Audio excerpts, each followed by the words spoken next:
All right, everybody, welcome to another episode of the Full Sem podcast. This is actually our very first live episode we've ever done. It's an interesting one for our first live, but We're making history. We're making history. We have Steiny here, and I want to welcome Bassem Youssef to the Full Sem podcast. Thank you for being with us. How you doing? Thank you for having me, guys. Of course. Obviously, last week was controversial for us, to say the least. We had someone on the podcast, very controversial, as I said, to say it in the least form. What was your reaction when you saw that we had Benjamin Netanyahu on the Full Sem podcast? Well, I didn't know about what's. I am sorry to say, like because I'm not your demographic, so I didn't know who the Nilk Boys is. But like, I found my DMs exploding. It's like, did you see what the Nilk Boys did? It's like, who the fuck are the Nilk Boys? And then I didn't know that you're that big. I'm sorry. Again, I'm not your targeted demography, so I apologize for my ignorance. So and then I started following what's going on and the aftermath. And I being in the public eye for 15 years, I understand what does it mean to be in a very tough situation, and now trying to crawl out of that situation. It's difficult, especially with the backlash, because the bigger you are, the bigger the backlash. And well, I mean, let's be honest, there's a lot of people when they knew that I'm on the podcast, like, yeah, go there, do them, have them. And I said, like, there's nothing to gain from just canceling people without knowing what went wrong.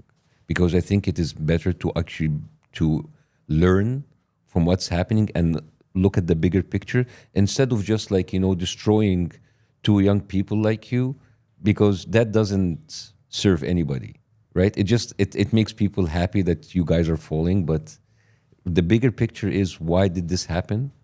And why was this, were you used?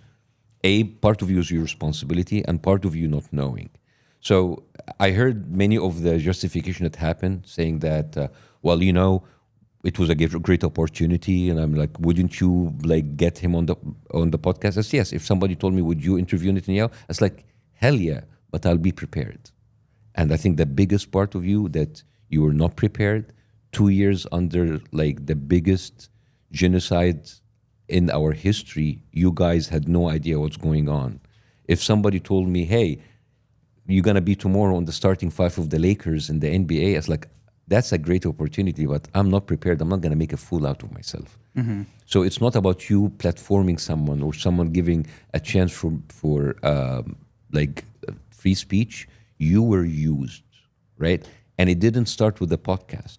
It started 2 years ago in March 2023 when you went to Israel, because I know, like I told you, that Israel has increased their Hasbara budget, which is their propaganda machine, with $150 million, and part of that money goes to influence people in college campuses, hire influencers like you, getting them into fancy trips to Israel, giving them this filtered, layered picture that is made up, that is fake.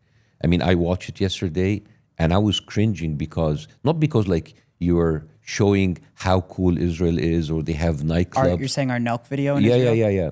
So, because when you mentioned Palestine, do you remember? We're going to a place that is so dangerous now. Palestine. And then you are in a bus, and then like special forces come in and kidnap you, and this kind of like IDF simulation, counterterrorism, and then they're telling you, we have a dog that only breeded in Israel. It can kill a man. And you understand that like the kind of psychopathic behavior of a country that like tells you like part of its like tourist attraction, that we're killing terrorists and we're breeding dogs to kill human beings. And by the way, I don't know, part of the anger is like just last year there was like a kid with autism and Down syndrome that was killed by one of these dogs. And then the next scene is, let's go and see Palestinian family. And the only Palestinian family in this video are just like a bunch of Bedouins in a tent, a guy who's married 2 wives, and he tells you, my whole life is about camels and goats and chicken. And then you find like a 60-year-old one, I just live on pita bread and milk. So even if October 7th didn't happen, you were used in a propaganda machine to to tell people this is what you need to know about Palestinians. They're just like a bunch of people with cows Yep. and goats marrying two people, living in a tent, happy with a pita bread and milk. So you were recruited in March 2023 and you were activated in July 2025, right? So, and I'm saying this because I'm saying this out there for all of the influencers around there, because there's a lot of people got backlash. There's influencers who went there like wearing IDF. It's like, we didn't know what we're going on. Like he was like, I didn't know I'm kissing a Jewish wall. I mean, yeah, I can definitely admit that.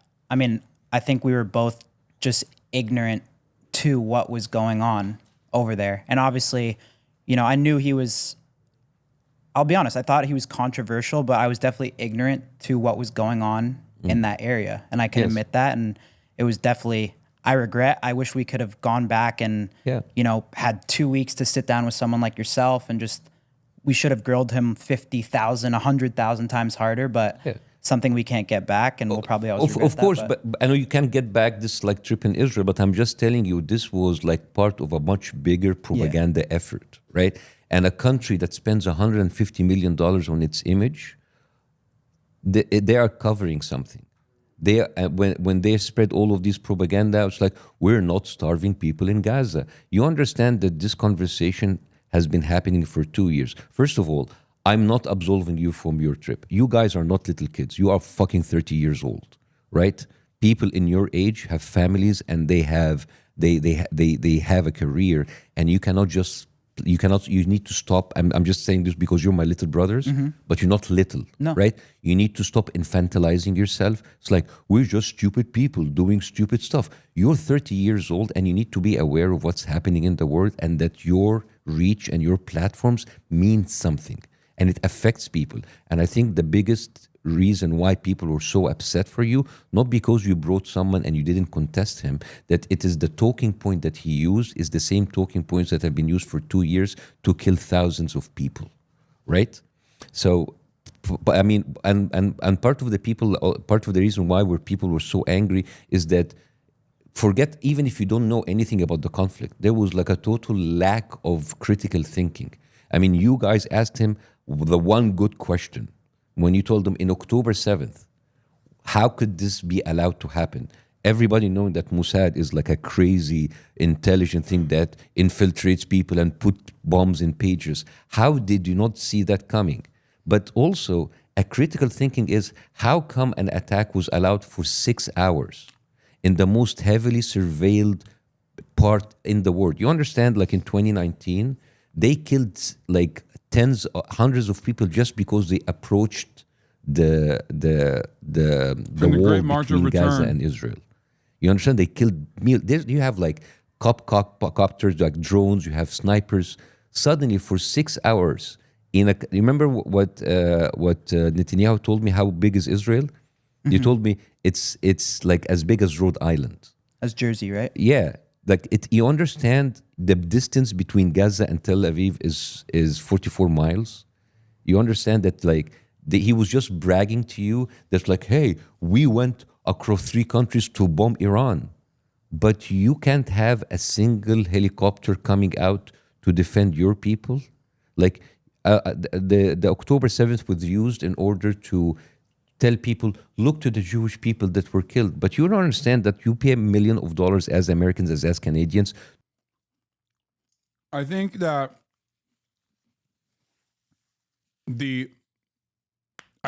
October 7 was hubris and racism more than it was like deliberately a deliberate way to allow Palestinians to kill like Israelis so that they could finalize their ethnic cleansing campaign. There are people who believe this. There are people who think like, oh, it was an inside job, like 9/11, you know? But I know Israeli society. I know what would be allowed and what wouldn't be allowed. They didn't need like 6 hours of killings to take place for them to be geared up for this ethnic cleansing campaign. They didn't. The troop positions, there are like suspicious things that happened on that morning. I think ultimately, even if they knew, which of course they knew, there's no way they didn't know, by the way. The fucking Egypt warned them ahead of time. Unit 8200 was directly surveilling the training that was taking place. But what I mean is, I don't think they thought it would be this deadly. That's where the hubris comes in. That's where the racism comes in. Where I do not think that the Israeli administration, the security apparatus, thought that Palestinians, the Palestinian resistance forces, were capable of doing this much damage. Okay? They thought at most maybe a couple hostages, maybe a little bit of a resistance, maybe a couple soldiers died in the process, and then they can use that as a reason to continue conducting like this final push, this big push.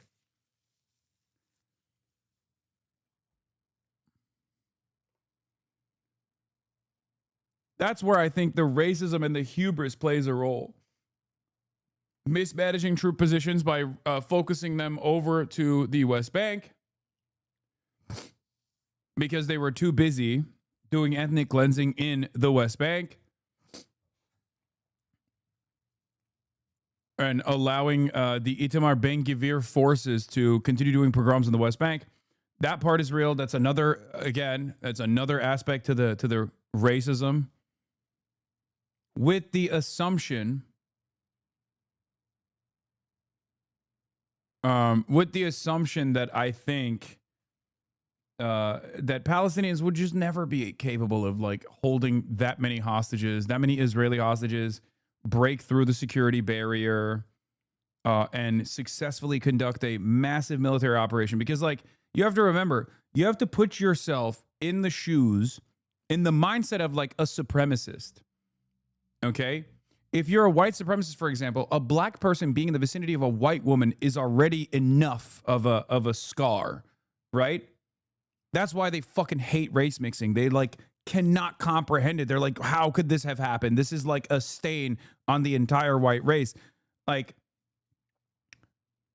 the fact that these people that have been kept caged in perpetuity, that have been actively dehumanized, were capable of crafting a military operation that took such an unimaginably high death toll from regular Israeli society alongside the Israeli military was a breaking point for a lot of supremacists, okay? And this includes liberal Zionists as well, because Zionism is an inherently ethno-religious supremacist ideology. I think it's also true that the Israeli security establishment felt that Hamas was not a nationalist force, but a self-interested political org. They thought they had deterred Hamas through enough military action and bribery without realizing that Hamas could not be bought like the PA. I think that probably is a part of the calculation as well. But this wasn't just Hamas. This was the coalition of Palestinian resistance forces. This was literally every single group. Every single group that has any kind of like military acting in unison. So I think like I think that the yesterday you said 800 civilians died during October 7th, yet I heard Bassem Youssef saying 370. No, it's not 370. It's 800. It's 800 civilians, 400 soldiers. I don't know what he's saying. I don't know why he's saying 370, but it's 1,200 total.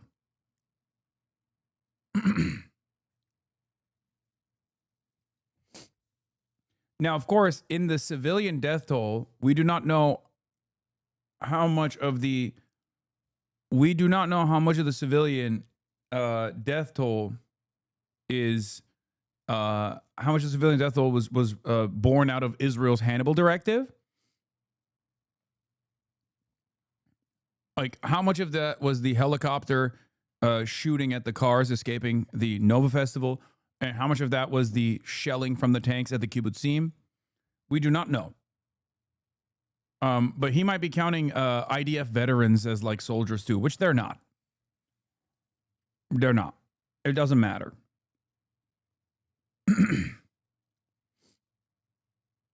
No, no. That's what Israel fucking claims. That's bullshit. That's what Israel does for Palestinians. They say, oh, you're affiliated with Hamas, the political party. Like, no.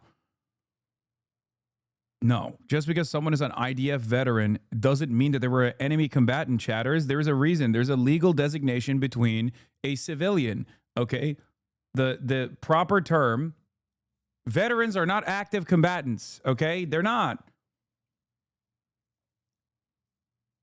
Nazi veterans were cool then, right? No, you're being stupid. This doesn't matter. I am talking specifically about the legality, okay? They're not. They're not. It's just not how, it's not even relevant to the point that I'm making, but they're just not, okay? Just as Hamas militants that are in hospital are not fucking valid military targets. They're not. They're not in fucking battle. You cannot just go into a hospital and kill someone who fought alongside Hamas. You cannot do that. Okay? And I mean like an active duty. Like a dude who is literally in Hamas when they are no longer fighting and they're in a fucking hospital, you can't kill them. That's technically the rules. Not that Israel listens to those rules. So it's not even that you're like no longer active duty, that you're a veteran. Like it doesn't matter. What did this guy say? 90% of your commentary, Grok. Did he do a Grok hit? Did he try to at Grok here? 90% of your chatters use Grok to fact check real facts. How dare you? How dare you say that? To protect those Jewish people. So it's not just like an intelligence failure. It was a deliberate way to let people get slaughtered. And what did he tell you when you asked him what happens? Like, we're still investigating it. Really investigating it for 2 years? You don't know how people for 6 hours continued to kill people? That's why when people... I mean, the reason why they can't investigate it any further is because, let's be real, the Hannibal Directive that Yoav Gallant admitted was utilized on October 7 means that they killed a bunch of the Israeli civilians, okay? That is literally true. That is undeniable. We do not know what the percentage of the civilian death toll came from the Israeli military itself, but no one can dispute that the Israeli military killed a bunch of Israeli civilians on October 7. This is the reason why they can't fucking do a full-blown investigation. Also because they relied heavily on just lying about what took place on October 7 over and over again. In spite of all of the atrocities, the actual atrocities that took place, it wasn't enough. They had to just like fucking make shit up. Like, oh, they put babies in ovens and decapitated. Oh, what the fuck? This is the, wow. Never happened before. That's crazy. My fucking, what the hell? What the heli? What the heliante? I spat too hard. This has never happened to me before. It's been years, and I've used this microphone for years and years, and I just finally pulled it off of its fucking thing. I just dropped the mic. Years of slowly coming loose, finally came to a tipping point. I was here. Yeah, I know. This has been years and years in the making. Anyway, that's part of the reason. That's the real reason why they don't want to fucking investigate it. We went on other people podcasts and they told you, guys, they used the Hannibal Directive. They killed their own people. And I sent you all of the stuff. What was your reaction? Dude, that's conspiracy.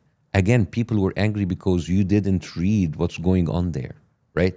Israel uses something called blitzkrieg. You know what's blitzkrieg? It means flash attack. This is what the Nazi did. They do like a very coordinated attack very quickly, very fast.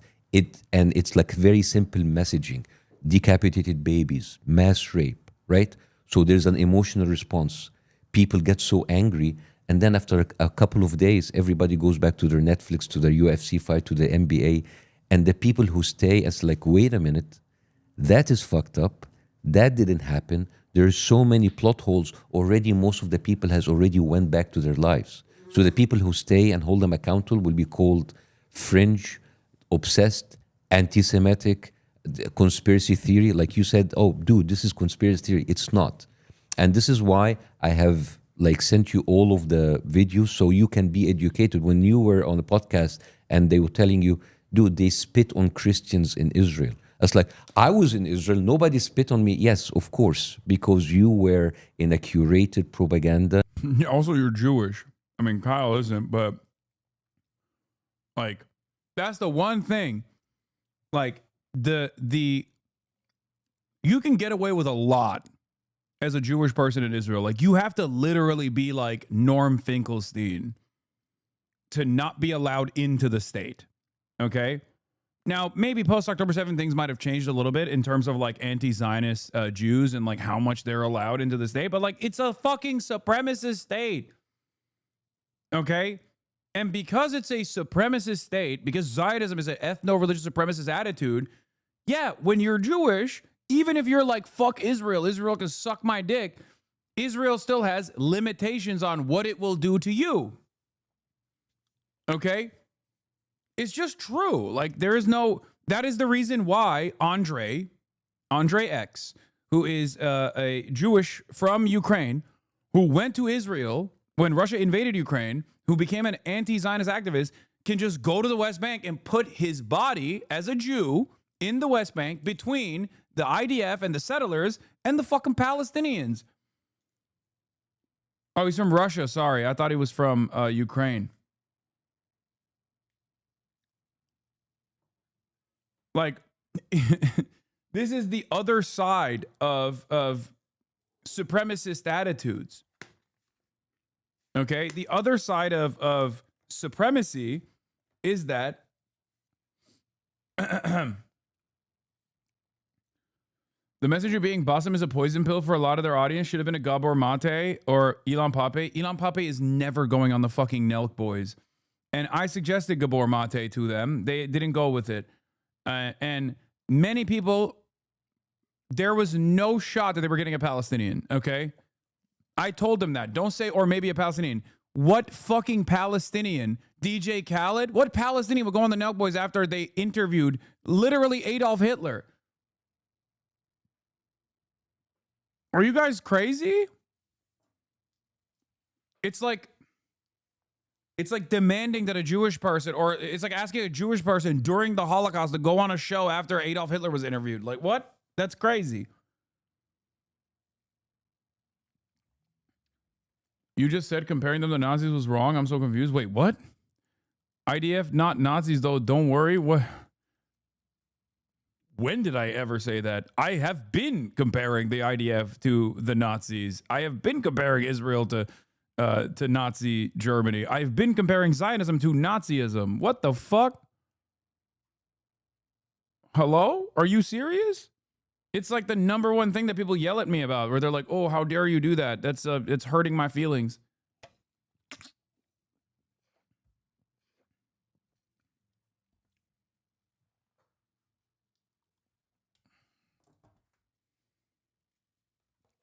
They're both fascists.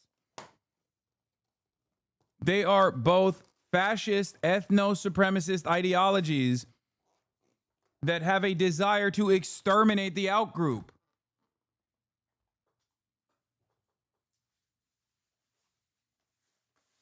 If you cannot call Israel Nazis, then there is no reason to learn about the Holocaust. Like, why do we learn about the Holocaust? Why do we learn about the Nazis? Why do we learn about how society became far too comfortable with this kind of extermination, how they turned a blind eye to it, if we can't use it as an example when it's happening in real time?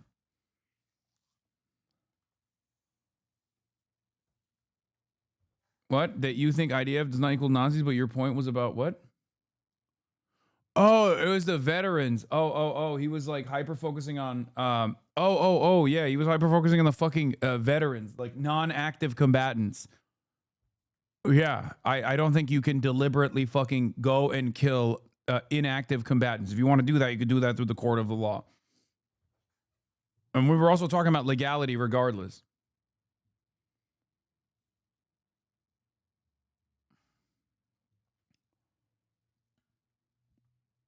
What the fuck?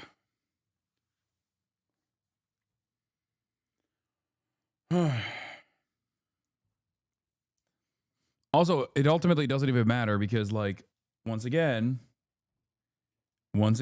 people don't even understand. Like, people did not realize the severity of the crimes of the Nazi Holocaust until the camps were liberated.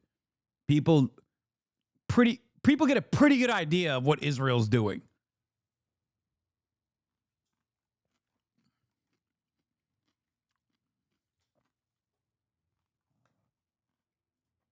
Machine that showed you one thing about Israel. Do you remember when you were like in that bus and there was a guy with a scarf? It's like, oh, that guy with a scarf, like that. I don't know if you or someone of your friends said he looks suspicious. It's not that cold. So the only representation of Palestinian are either people staying in a tent or a suspicious guy with a scarf. And I don't know who edited that. If it seemed like Mossad edited it, and if you guys have edited that is fucked up because it just like it solidifies the same racist tropes about a group of people that I mean, Miriam Adelson has been up their ass for a long time. Like, she literally, I think she was the one who made them do the Israel video. He said the Mossad edit. being slaughtered and starved to death right now, and then they distract you with questions like it is Hamas, it's the people, they're not allowing aid in. And you understand that this is the same exact conversation that's been happening for 2 years. They bomb hospitals, it's not us, it's Hamas. Oh, it's us, but there were Hamas underneath it. It's maybe a mistake. Then after bombing hospital, they bomb schools, and then they bomb entire residential areas. Then they kill women and children. And now, 2 years later, we're discussing the same question, but like, are we starving them or is it? Why are you assuming it was her? No, I know. I forget who told me, but I think she might even literally show up in the video at some point.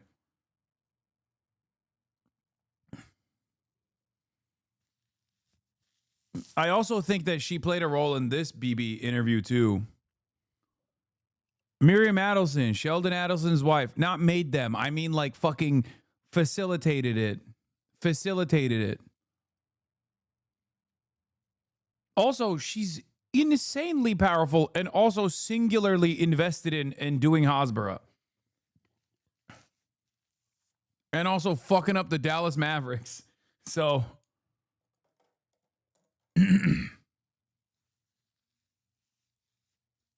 Hamas starving them.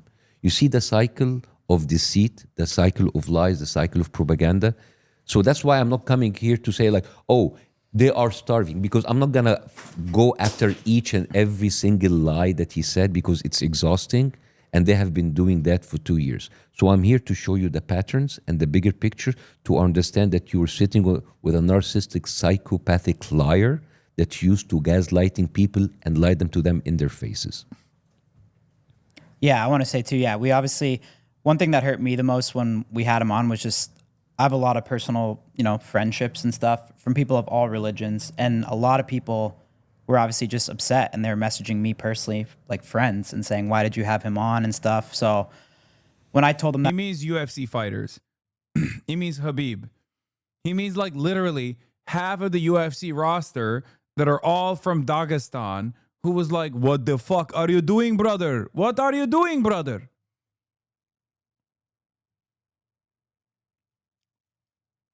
Like, that's it. Because every one of those dudes fucking hates Israel. we're having you on to explain us the bigger picture, they're all very excited. So honestly, we just want to learn about this, and we obviously just Imagine Khabib mad at you. I mean, you got to end it before he ends it. You know what I mean? He's going to come after you. want to use our platform to educate people. What do you want to learn about? I mean, I think it would just be good for you to talk about what Netanyahu said and explain us. Half Dagestan, the other half anti-Semitic MAGA. Also, Dagestan is anti-Semitic MAGA. So it's full anti-Semitic MAGA then. You just described Dagestan when you said anti-Semitic MAGA. They are literally so fucking far up the MAGA train, dude. Are you kidding me?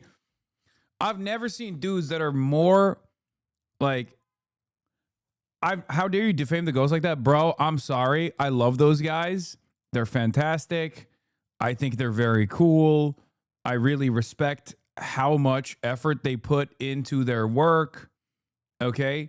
Having said all of that, I've never met a bunch of dudes who are so good at fucking grappling who literally would most likely be like chemical engineers if it wasn't for this tweaker ass focus that they have on wrestling, who are clearly very smart. Okay? They are insanely smart. They obviously are so smart that they recognize how important it is to do PR, for example. They all speak English, like almost perfectly. That all implies that these motherfuckers are in other circumstances, they would have just been like a chemical engineer, okay? I've never seen a group of dudes like this be so fucking pro-Palestine and also be like pro-MAGA at the same time, okay? Well, one thing I said about the October 7th, like, he and I like the not just October 7th, is the way that he dehumanized the whole population. Remember when he told me, how can young people march in the streets with people who...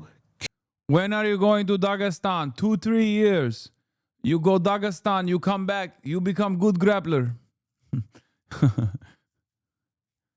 I would go.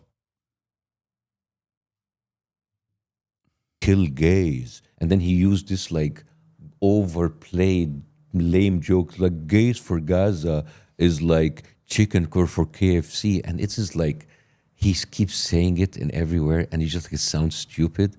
And they tell me they are like they would kill women if they're not in hijab. So this guy who pretends that he cares about gays and women, and I send you the articles, like how they have actually used revenge porn in order to recruit gay people. Yep. But that's too complicated. Just tell them Palestinians are gay as fuck. There's gay Palestinians. They're all getting killed. You know what I mean? It doesn't matter. Like they don't give a shit about anti-Semitism. You don't have to explain to them that like the Israeli security forces are using revenge porn against like gay Palestinians in an effort to turn them into collaborators. And it's not just like gay Palestinians. They're doing it to straight Palestinians too. They're doing it to all of them. They're literally blackmailing them and doing revenge porn. They're like hacking into their phones. They're actually fucking filming them, filming and doing gay acts and shit like that. Also, gay marriage is illegal in Israel. It's not recognized by the state. You can't get gay married inside of Israel. You have to go to Cyprus. That's another thing. What else? Also, the only anti-sodomy law that exists in fucking Gaza is a holdover from British Mandate Palestine when the British were in charge. And homosexuality has not been illegal in the West Bank for forever, pretty much. So the idea that like Palestinians are homophobic doesn't mean, even if they literally were like the most homophobic motherfuckers on the planet, that still doesn't justify ethically cleansing them. That's number one. And number two, the idea that like society doesn't contain multitudes here and they're just like really, really homophobic towards the other Palestinians who happen to be queer is fucking ridiculous. They are just simply using it as a talking point because people don't think about it beyond that. Yeah. They go into Grindr and Facebook and Instagram. Like I think you have the headlines. The IDF goes on Grindr. Yeah. They got and they actually pick those gay people and then they use revenge porn in order to hire them as informants. You have that? Whoa. Yes. So over the past several months, I spoke to there's a lot of queer Palestinians that actually been used by the IDF in order to actually hire them as informants. And then the same guy who cares about women and children, he already killed more than 28,000 women and children in the last. Yeah. Also, that's the only time when collaborate, like when they say they're executing gay people, they're not executing gay people. They're executing collaborators, which is, again, fucked up. I get it. I understand. But there has never been, throughout any sort of historic resistance against colonial violence, has there ever been a non-execution method for collaborators. That's never happened. America itself has the Espionage Act. Why does the Espionage Act exist? It's because it was implemented during times of war. Even the United States of America executes collaborators. It's that simple. So it's not like, this is not me saying like this is cool and great. I'm not saying that at all. But the point is, there's never been a historic, there's never been any kind of form of government that has not executed collaborators. Okay. The ANC used to literally do the practice of necklacing, as we talked about already, where they would fill a tire with gasoline and then place it around the necks of collaborators and then light it on fire. Ukraine executes collaborators all the time. Everybody does. Less than a year and a half. And again, they use revenge porn. There's even a movie about it made by like an Oscar-nominated director. He's a Palestinian, and it's called Hoda Salon. And they Hamas executed a Hamas commander who was gay. He wasn't executed for being gay, though. Him being gay was not a secret. He was executed for stealing government funds. That's unjustifiable also, but they also don't murder people for being gay. Yeah. No, Israel, what is a collaborator? What do they do? What do you mean? Like, look at Yasser Abu Shabab. He is a collaborator. He is of Palestinian descent. He is a Palestinian that works with the Israeli forces. He gets other Palestinians to also work with the Israeli forces. He's a traitor. What do you mean? What is a collaborator? Do we just not know what words mean now? Dude, Google it. Like, a person that works with Israel to kill Palestinians. Okay?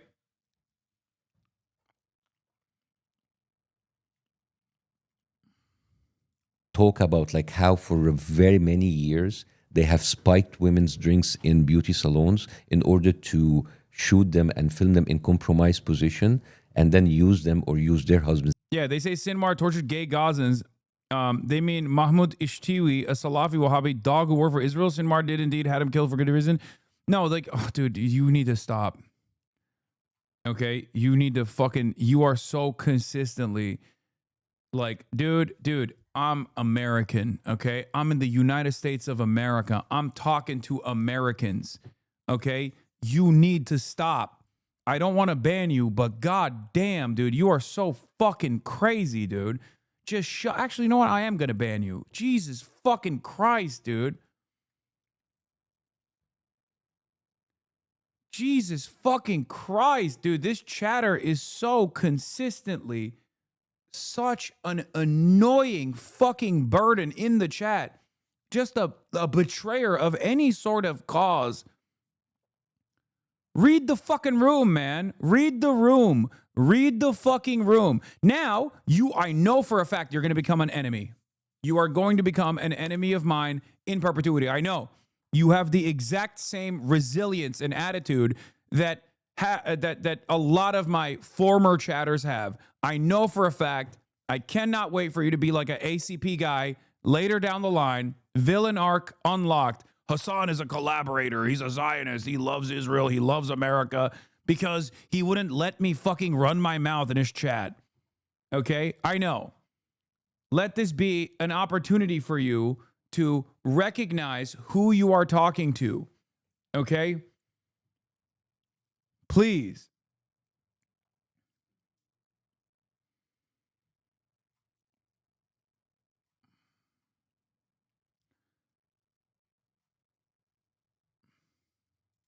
It's so goddamn annoying when people just like you could have explained it normally.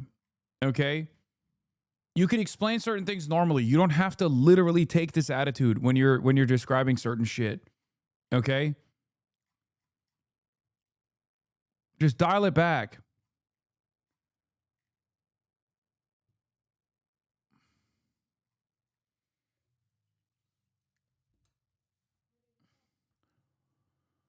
This is a long story.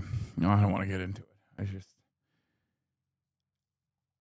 It's a chatter that I'm familiar with, and he is consistently yelling at me all the time, and has in the past said more insane shit.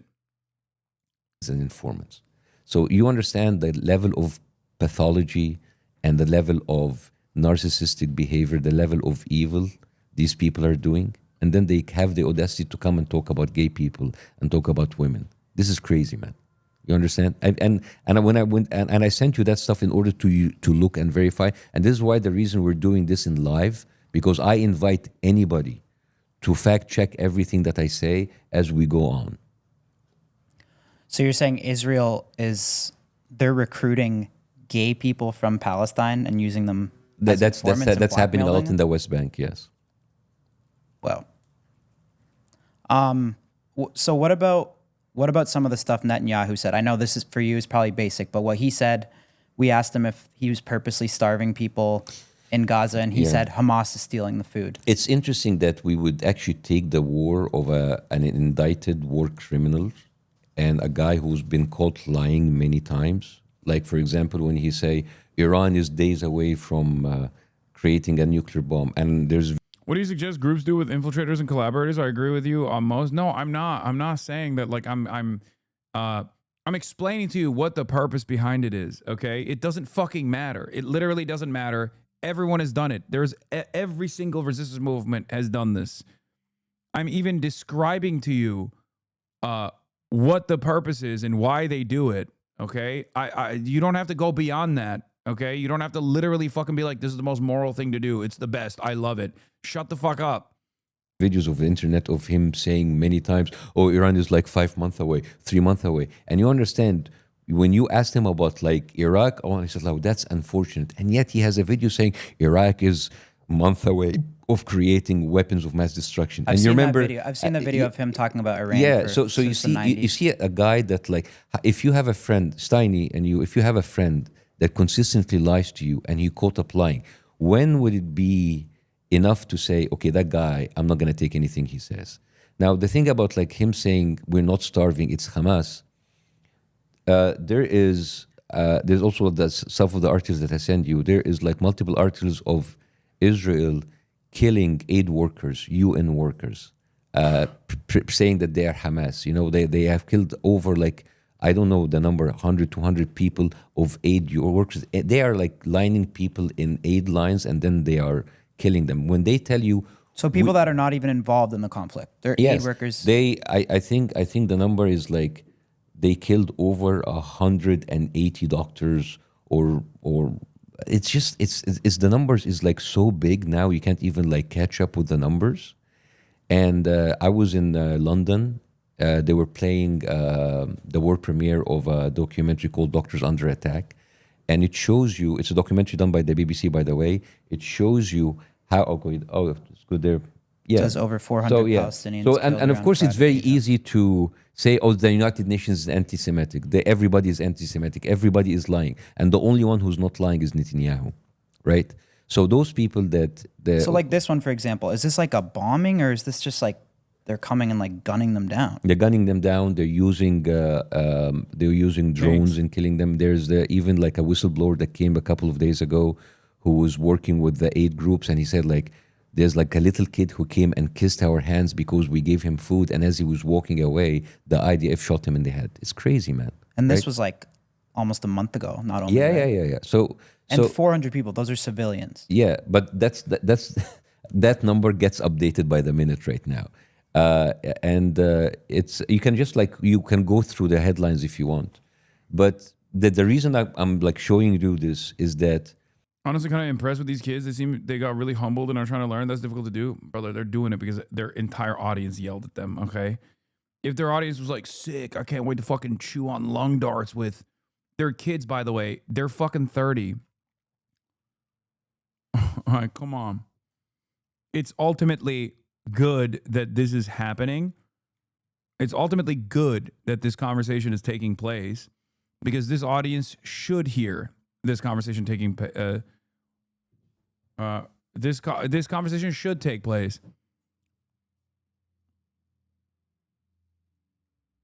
And people are just fucking shitting on Steiny because apparently he didn't say anything throughout the entire process. I noticed he hasn't said anything in the 18 minutes. So Israel is the only one who has the absolute control of getting aid in and out. And I know that you've seen on the internet, they're showing their soldiers. Here's the aid sitting here. The UN is not taking them. Dude. no, I haven't talked to them. I haven't talked to Kyle at all. I don't know Kyle. I know Steiny, but I've texted him a bunch of people that would potentially be interviewed, people that I myself have interviewed as well. They didn't go with those suggestions. They went with Bassem Youssef, which is fine. I mean, he's great. Like he's a media person, right? So he is good at communicating. They are killing UN workers and calling them Hamas. If you start calling everybody Hamas, the doctors are Hamas, the kids are Hamas, the UN order Hamas, there is no way for people to go in and do anything. You see, you know how desperate people are? People are riding on boats and trying to get aid in these flotillas. And one of them is like a comedian that you worked with. His name is Jacob Berger. He's Jewish, by the way, from New York. And he was arrested by the IDF. And one of them, he's the I only saw that. and the only black dude on that flotilla. He was beaten and tortured, and he's American, Chris Smalls, right? So you understand Friend the of the level of show. psychopathy that you're dealing with.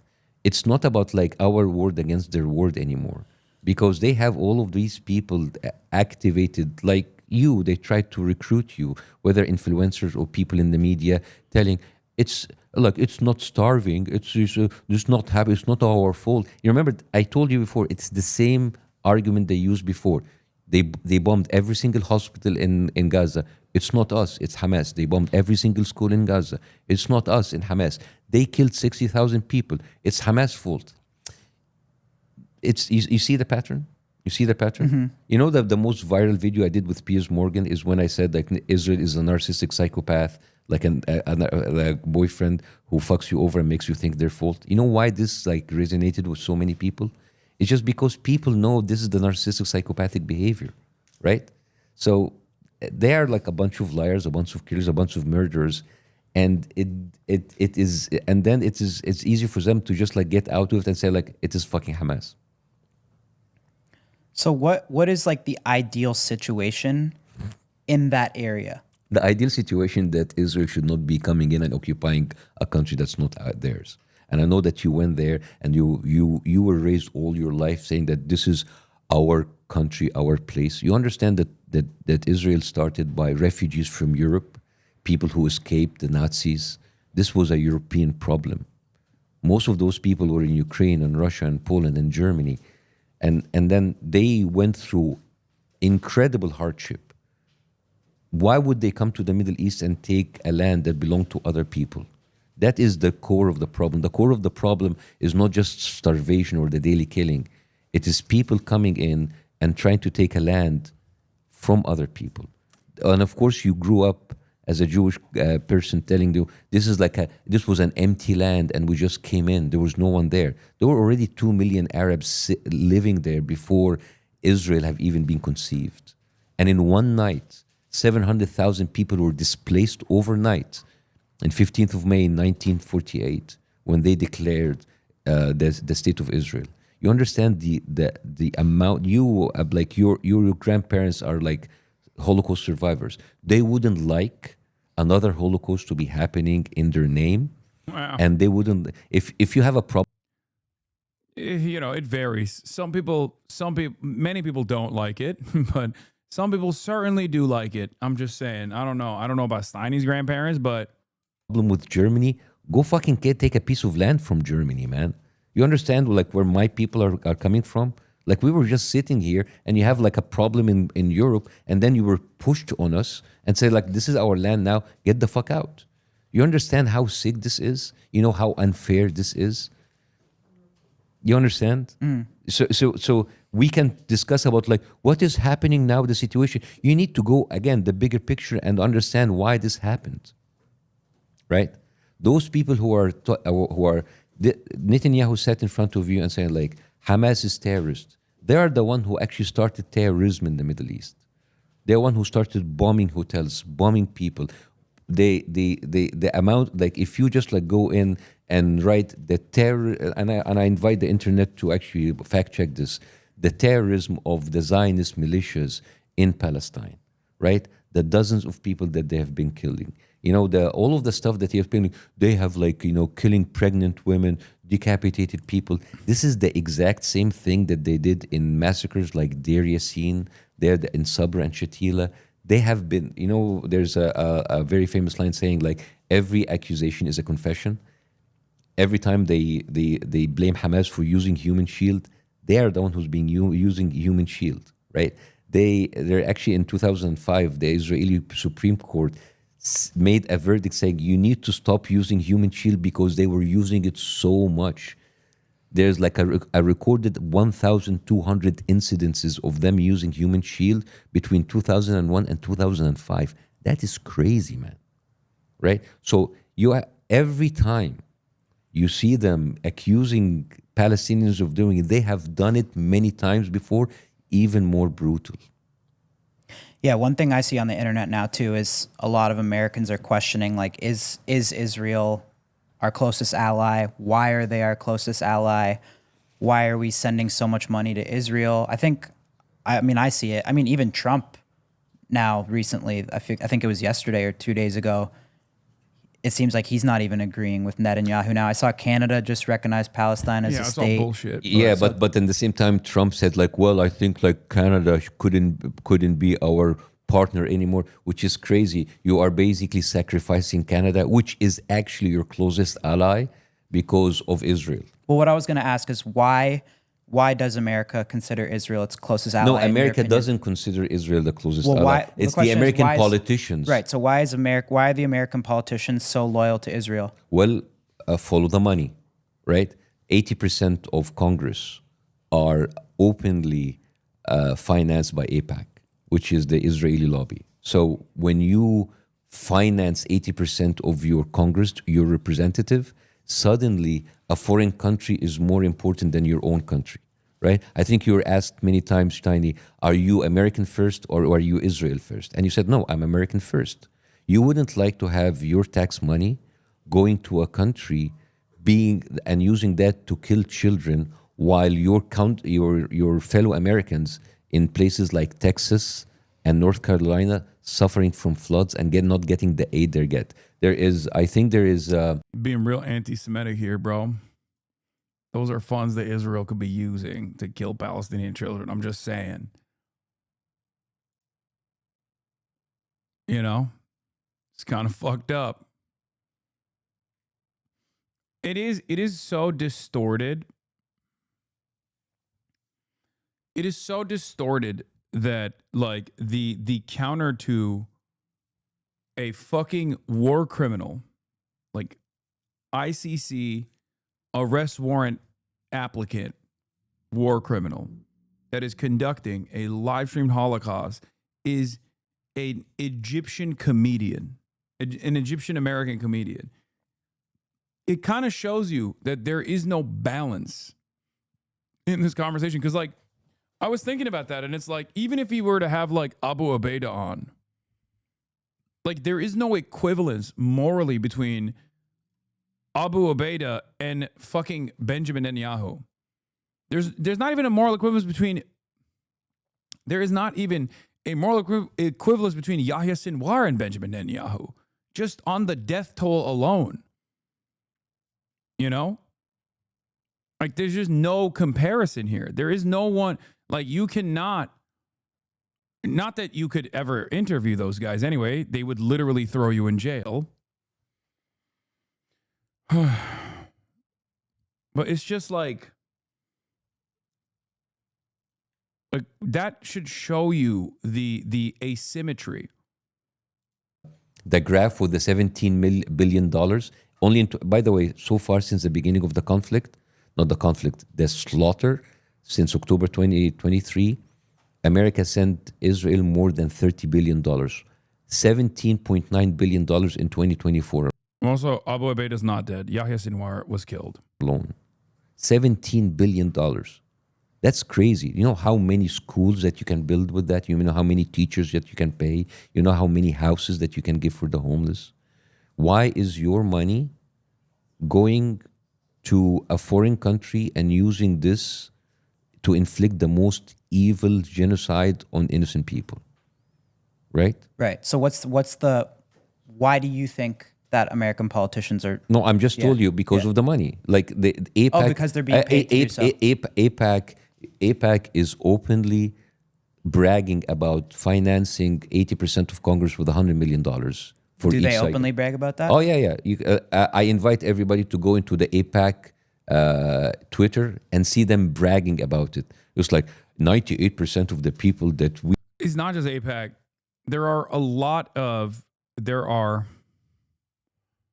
There's so much pro-Israel institutional control because of Israel's alignment and its role that it plays in American foreign policy in this region. There is no equivalent to what Israel's been able to do because there's no other country that we have utilized in the same way, right? It's not just APAC. APAC is simply one part of this puzzle. Kufi, Christians United for Israel, is another part of the puzzle, right? But even beyond that, the financial ties directly to Israel by Americans who aren't Jewish, by the way, Jewish Americans as well, but Christian Americans as well, the institutional ties that these institutes of higher learning, for example, have to Israel. Like, it's not, it is a behemoth. It is a massively consequential influence peddling operation alongside financial ties, alongside Israel's role in America's foreign policy goals. There is no other country that gets this treatment. It just isn't. And the only reason why Israel has been able to create this dedicated network of influence peddling is because of it's because of Israel's role in American foreign policy. No other country has ever even been able to come near this level of influence as well. So it's you got the Mearsheimer opinion, and then you got the Chomsky opinion. Chomsky believes it's entirely because of Israel's strategic location, Israel's strategic role in American influence in the region, right, as a destabilizing factor. And then you got the Mearsheimer who says it's the lobby, it's the APAC lobby, it's all of the different facets of said lobby, but it's both. I think it's both. One does not exist without the other. Israel being an incredibly important asset to American imperialism in the region only goes so far without a network of influence peddling through lobbying, through advocacy groups, through constantly silencing dissent under the auspices of attacking people as like anti-Semites, you know, a censorship operation, being able to literally craft the only piece of legislation that directly goes against the First Amendment in 37 states as a foreign lobby. Can you imagine being like having anti-BDS laws for like Estonia? Like it doesn't exist. It's just so stupid. Politicians being demanded to take like loyalty pledges to Hungary. Like, you have to. What do you mean? What? Does, like, the equivalent is right there with Turkey. Turkey is in the region. Turkey is a NATO country. Turkey is the second largest standing military. Could you imagine if there were people like myself running around being like, do you recognize the Armenian genocide? Oh, you do? Why are you being anti-Turkish? Why are you being so anti-Turkish? Do you recognize the Armenian genocide? Why you not love Turkey? Oh, you don't love Turkey? Does Turkey not have a right to exist? Turkey, small nation. No politic here. Oh, I guess you want the Kurds and the Armenians to kill every Turk. You know? That would be ridiculous. That would be fucking ridiculous. Having every politician literally constantly fucking posting about how much they love Turkey What? That unironically is E's new line of attack. What, Ethan's? I can't even go back to Turkey. What the fuck's this dipshit talking about? If he had the backbone and the moral courage that I had to criticize my own government as he does with Israel, we wouldn't have any fucking problems.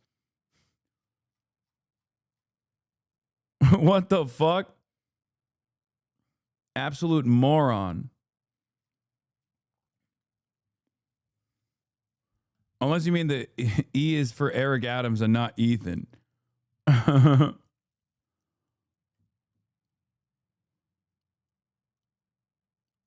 Yeah, I'm a nationalist, but also I didn't serve in the Turkish military. And he also said I was a coward for not serving in the Turkish military.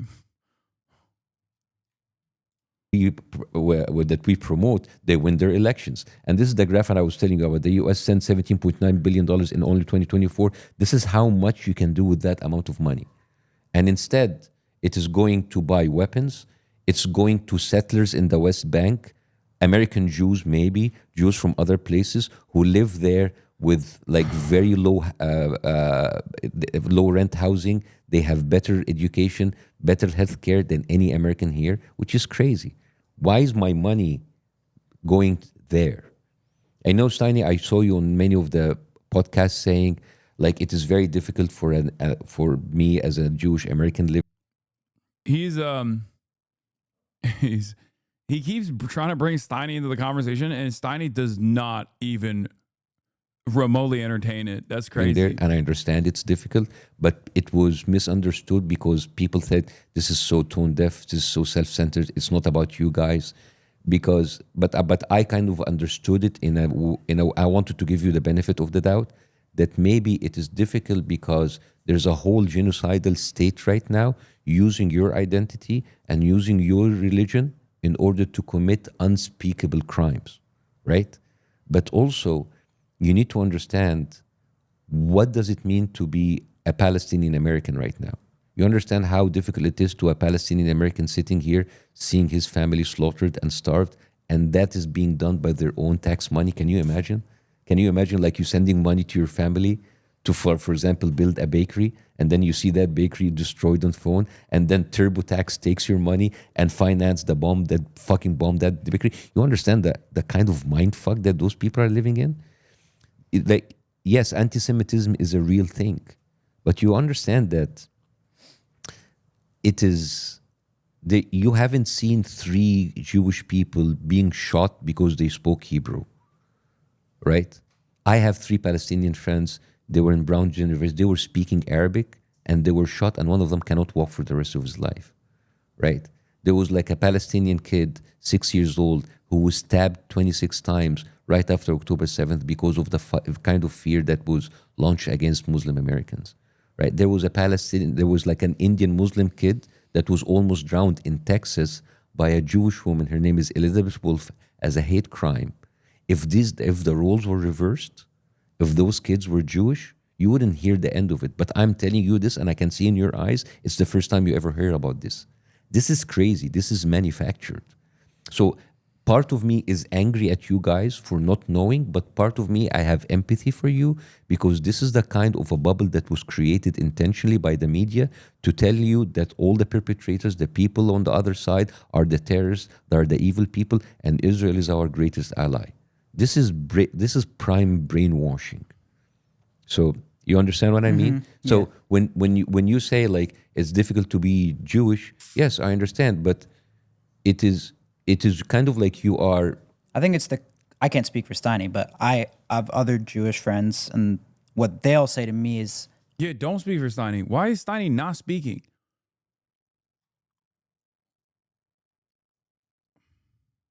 what Israel's doing right now makes it tougher to be prideful of, being Jewish. Yeah, but the biggest thing is But I don't that, want to speak for no, Jewish but people, you understand. But you see, the mistake here is like now you're linking being Jewish to being pro-Israel.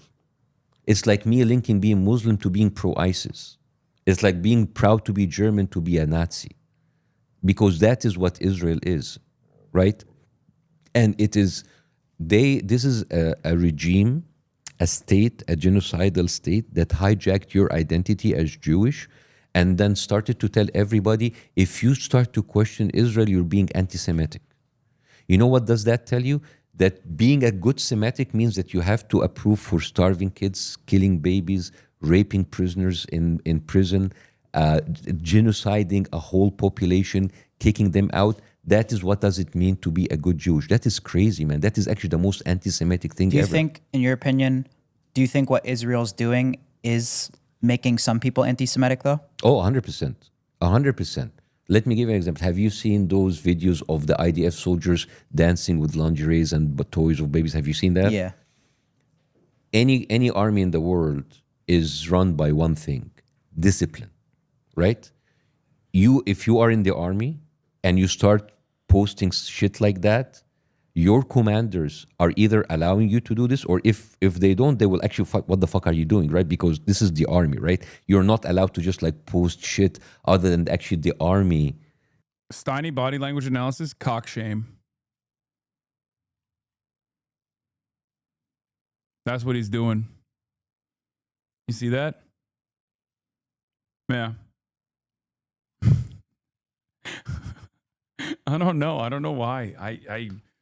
I mean, I have an opinion, but he should have definitely spoken on this, because I know his fan base is going to fucking eat his ass and be like, dog, you didn't say a single damn word. It's 31 minutes in.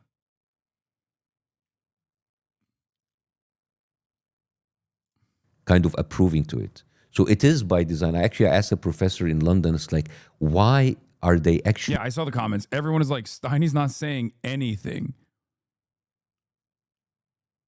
Never seen silence speak so loud.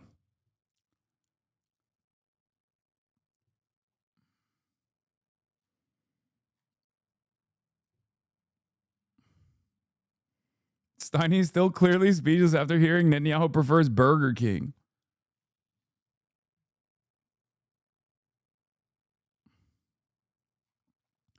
Did you expect anything different? Yeah, I did. I did. I thought he'd be a little bit more active in the conversation, even if it's to like disagree with Bassem Youssef. You know what I mean?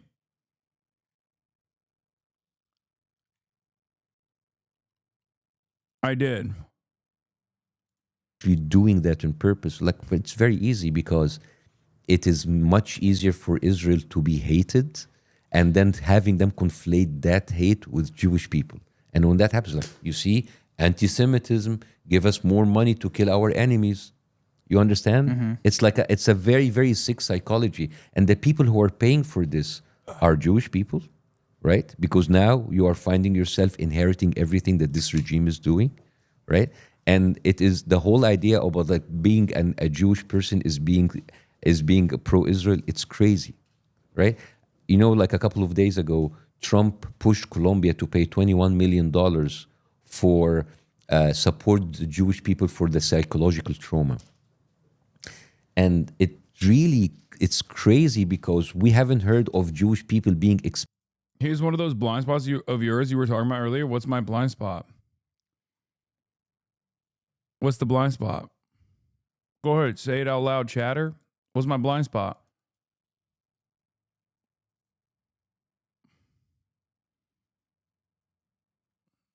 Enlighten me. Is my blind spot that I'm not sufficiently pro-Palestine? I can't recognize when someone is pro-Israel. I literally said I thought he would have said something even to disagree, if you noticed.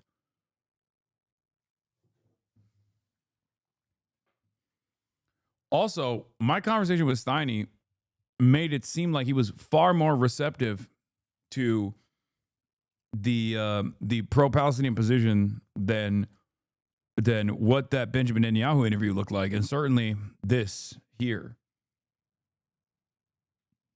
But I think he's doing the thing that I have said over and over again at this point, which is that you're a collaborator with a Democrat Party.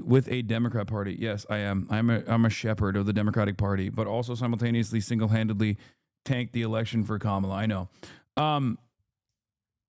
what I was saying, what I've said already is that there's a lot of people who are pro-Israel who at least like recognize they read the room well enough to just shut the fuck up. And I guess he chose to do that this time. Expelled from Colombia. There are people who lost their immigration status for standing pro-Palestine, not pro-Israel. There's not a single Israeli who, because of his stand from being pro-Israel, who lost their job, got deported, have being blacklisted with the company, being doxxed. This is what happened on their side. And many of those, and the Jewish people who actually got hurt were the people on the pro-Palestinian side. There are like Jewish professors who lost their position because they stood with the pro-Palestinian side. But they don't talk to you about that. They want you to think it is Jewish people against everybody else. They don't talk to you about the Jewish Voices for Peace, the people who their slogan is "Not in my name." We will not allow Israel to use our name in order to continue with the genocide. They are not telling you about the Israeli bloc that was in all of the university protests or in all of the protests in London and in Paris and in New York. They want to, again, the same image that they were created in Israel, the way that they use that propaganda in order to blind you of what's happening. They're not telling you about the other side. So they keep putting you in that box. It is Jewish people against everybody else. It is not true. Talking about patterns, like you said earlier, some of the documents you sent us that I found interesting was just the history dating back of how long Israel has been influencing America's government. Yes. Can you talk to us about some of that? Yeah, well, it's you have a lobby group called APAC, which should under American law be registered as a foreign entity, a foreign lobby group, but it's not, and because of its mention, it is registered as local. The best part about podcasters like this is when they have someone who is aligned with the cause on board, because these guys are not going to craft like anything cynical here to try to force Bassem Youssef into a well, why do you align with Hamas style position, or try to trap him into something that he doesn't believe, forcing him to like concede on a position that he doesn't actually believe so that they can endlessly smear him. That is definitely one of the best aspects of podcasts like this. That's part of the reason why when they have Benjamin Netanyahu on, he gets to just do mincemeat. Okay? But yeah, it's been 33 minutes and 46 seconds. No, do you condemn Hamas questions have come. No, do you, why do you want to kill all the Jewish people?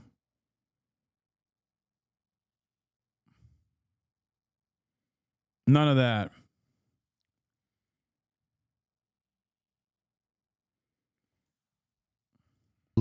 It is allowed to raise so much money and act as a local lobbying group, right?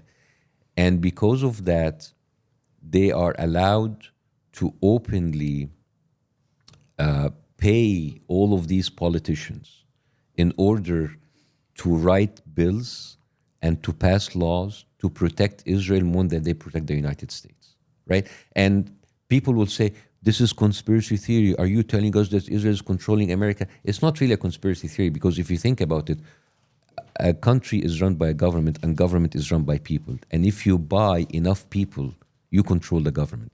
Am I right? Yeah, for sure. Am I right? I mean, if not just Israel, if any government was doing that, it would be a problem, yeah. right? I mean, and I send you even a video of like American senators and congressmen having the Israeli flag outside of their room. They are tweeting, I stand with Israel, while there are people suffering. No, the funniest was, what was it?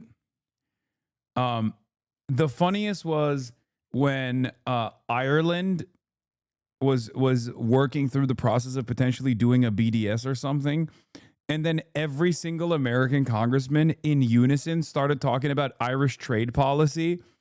That was such a fucking funny moment. Does anyone have that tweet of like all of the American Congress folk from both parties just talking about like Irish trade policy out of nowhere? Okay, it was fucking hilarious, dude. They were all, it was not, no, it was hundreds of tweets That was the same tweet. Hundreds of different lobbyists and politicians in unison tweeted out the same fucking tweet, like literal copy paste. It was hilarious. It was so stupid. It's like, what is going on? This is so, like, what? What do you mean? Oh, here it is. Here it is. Here it is. Here it is. Here it is. Ireland's proposed BDS policy is deeply troubling and risks damaging trade with American companies. Israel's a key ally to the U.S. Ireland's proposal to boycott, divest, and sanction Israel is blatantly anti-Semitic and will hurt American companies too. Ireland's draft BDS law is reckless and dangerous precedent. Ireland's proposed ban of Jewish-made products is nothing short of anti-Semitic. Lindsey Graham, I hope Ireland will reconsider their efforts economically to isolate Israel as they are... what? I don't know what the rest of this is. Ireland's proposal to ban products made in Judea and Samaria wrongfully targets Israel and hurts American businesses. Ireland's proposed legislation targets Jewish communities by singling out settlements tied to Israel.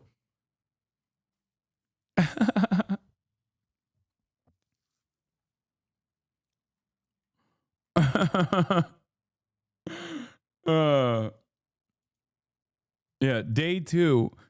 I love this. I love when he posted this. Yeah, it was this guy that posted it originally.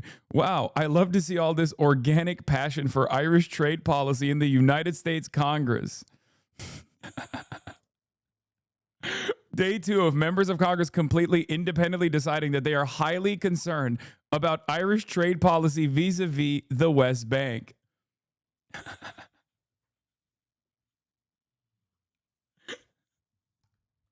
It's like, I mean, come on, dude. What are we doing? What are we doing here? What an organic movement. What an organic movement this was. You don't understand. You see, American Republican congresspersons care about one thing and one thing only. Okay? Nope. You thought I was going to say Israel. No, that's wrong. They care about Irish trade policy. That's the one thing that they care about. Do you understand?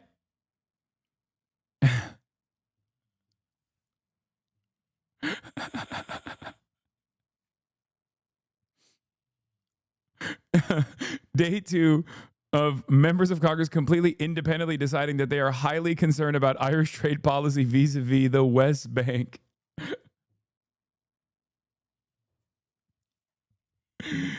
Oh, man. It's so good.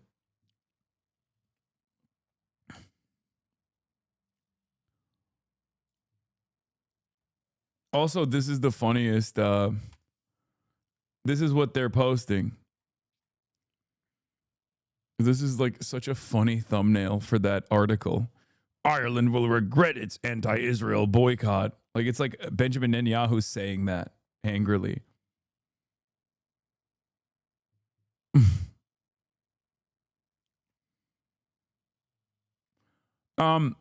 Just as I said, for the record, there are people asking me about like, oh, what do you think the impact of this interview is? Do you think this will like save the Nilk Boys or whatever?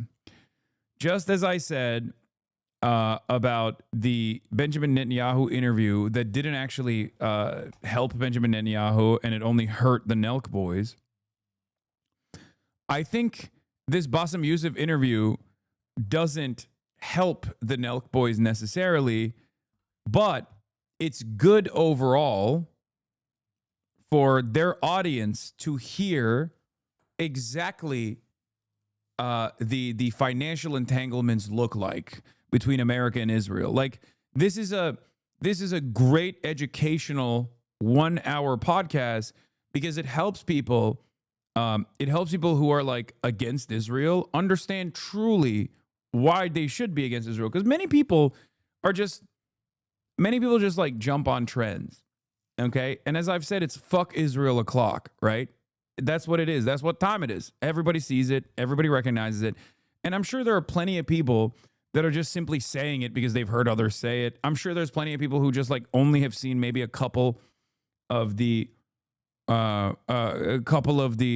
starving children or whatever, and that was enough for them. And that's fine. You don't have to be a fucking scholar to know that genocide is wrong, right? But this helps a lot of people truly understand what the magnitude of criminality is. This helps people understand like what the incentives are. Okay, what is what's happening here that is the reason for why America is so attached to the hip. It gives them the tools to properly communicate why they're saying fuck Israel.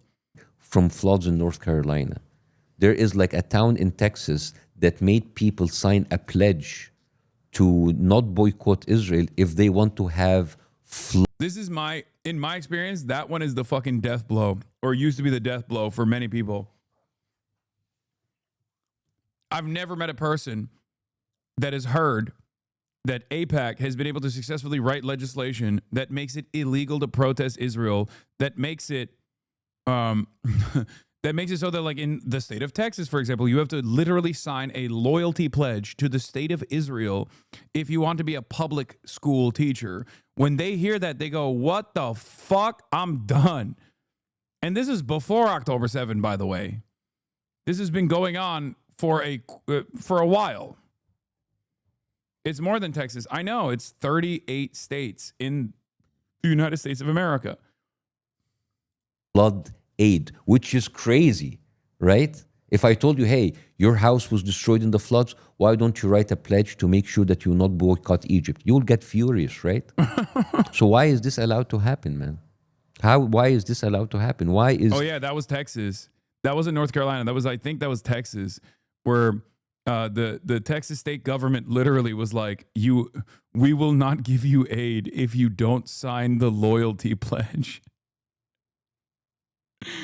If you do not sign a loyalty pledge to Estonia, sorry, this flood is going to kill your whole family and we're not going to help you. Every congressman, every media person is just going there and putting Israel in such like a high place over his own country. If this is not treason, I don't know what it is. Like, do you, Steiny, you pay taxes, right? You guys like doing well for yourself. Yeah. Would you accept that your taxes to go to support like a foreign country instead of like supporting your own American fellows, like going into the infrastructure of your own country? No. Yeah. Yeah. So that's why it's like the bigger picture here, that the system is much more broken than you think. It's not about like me going after every single lie that Netanyahu said. It's about giving you the bigger picture of how this is a very curated, a very, this is American Israel. Yeah. What's this? This is how much money that they have spent and given $51 million in contribution To Israel or Israel? No. to America? This is AIPAC to American politicians. This is how much, like, this is the kind. And where's that, this from? This is American Public Affairs. Yeah. Is there any type of other I mean, when Russia was doing it, everyone thought they were doing it. Yeah. Influenced everyone So I for a remember, fit, like, it was right? like, oh, the Russian interference. Oh my God. Oh, please talk about what they actually found. Because when they were doing the Russiagate investigation, they found another country. They found another country that was suspiciously involved in interfering with American elections. Which country was that? I can't remember. Which country was it? They just kept, turning over these rocks. Was it Estonia? No. It wasn't Estonia. That's good. Was it Brazil? No. Was it Turkey? No. Maybe with the case of Eric Adams, but no. Japan with anime? No. You're getting close. Burkina Faso? Ibrahim Traore? No. It wasn't Greece. You guys are saying a lot of countries. It wasn't China either. You're saying a lot of countries except for one country that I'm thinking of. Moldova? Nope. It wasn't Hamas. Think tiny nation. Surrounded by enemies.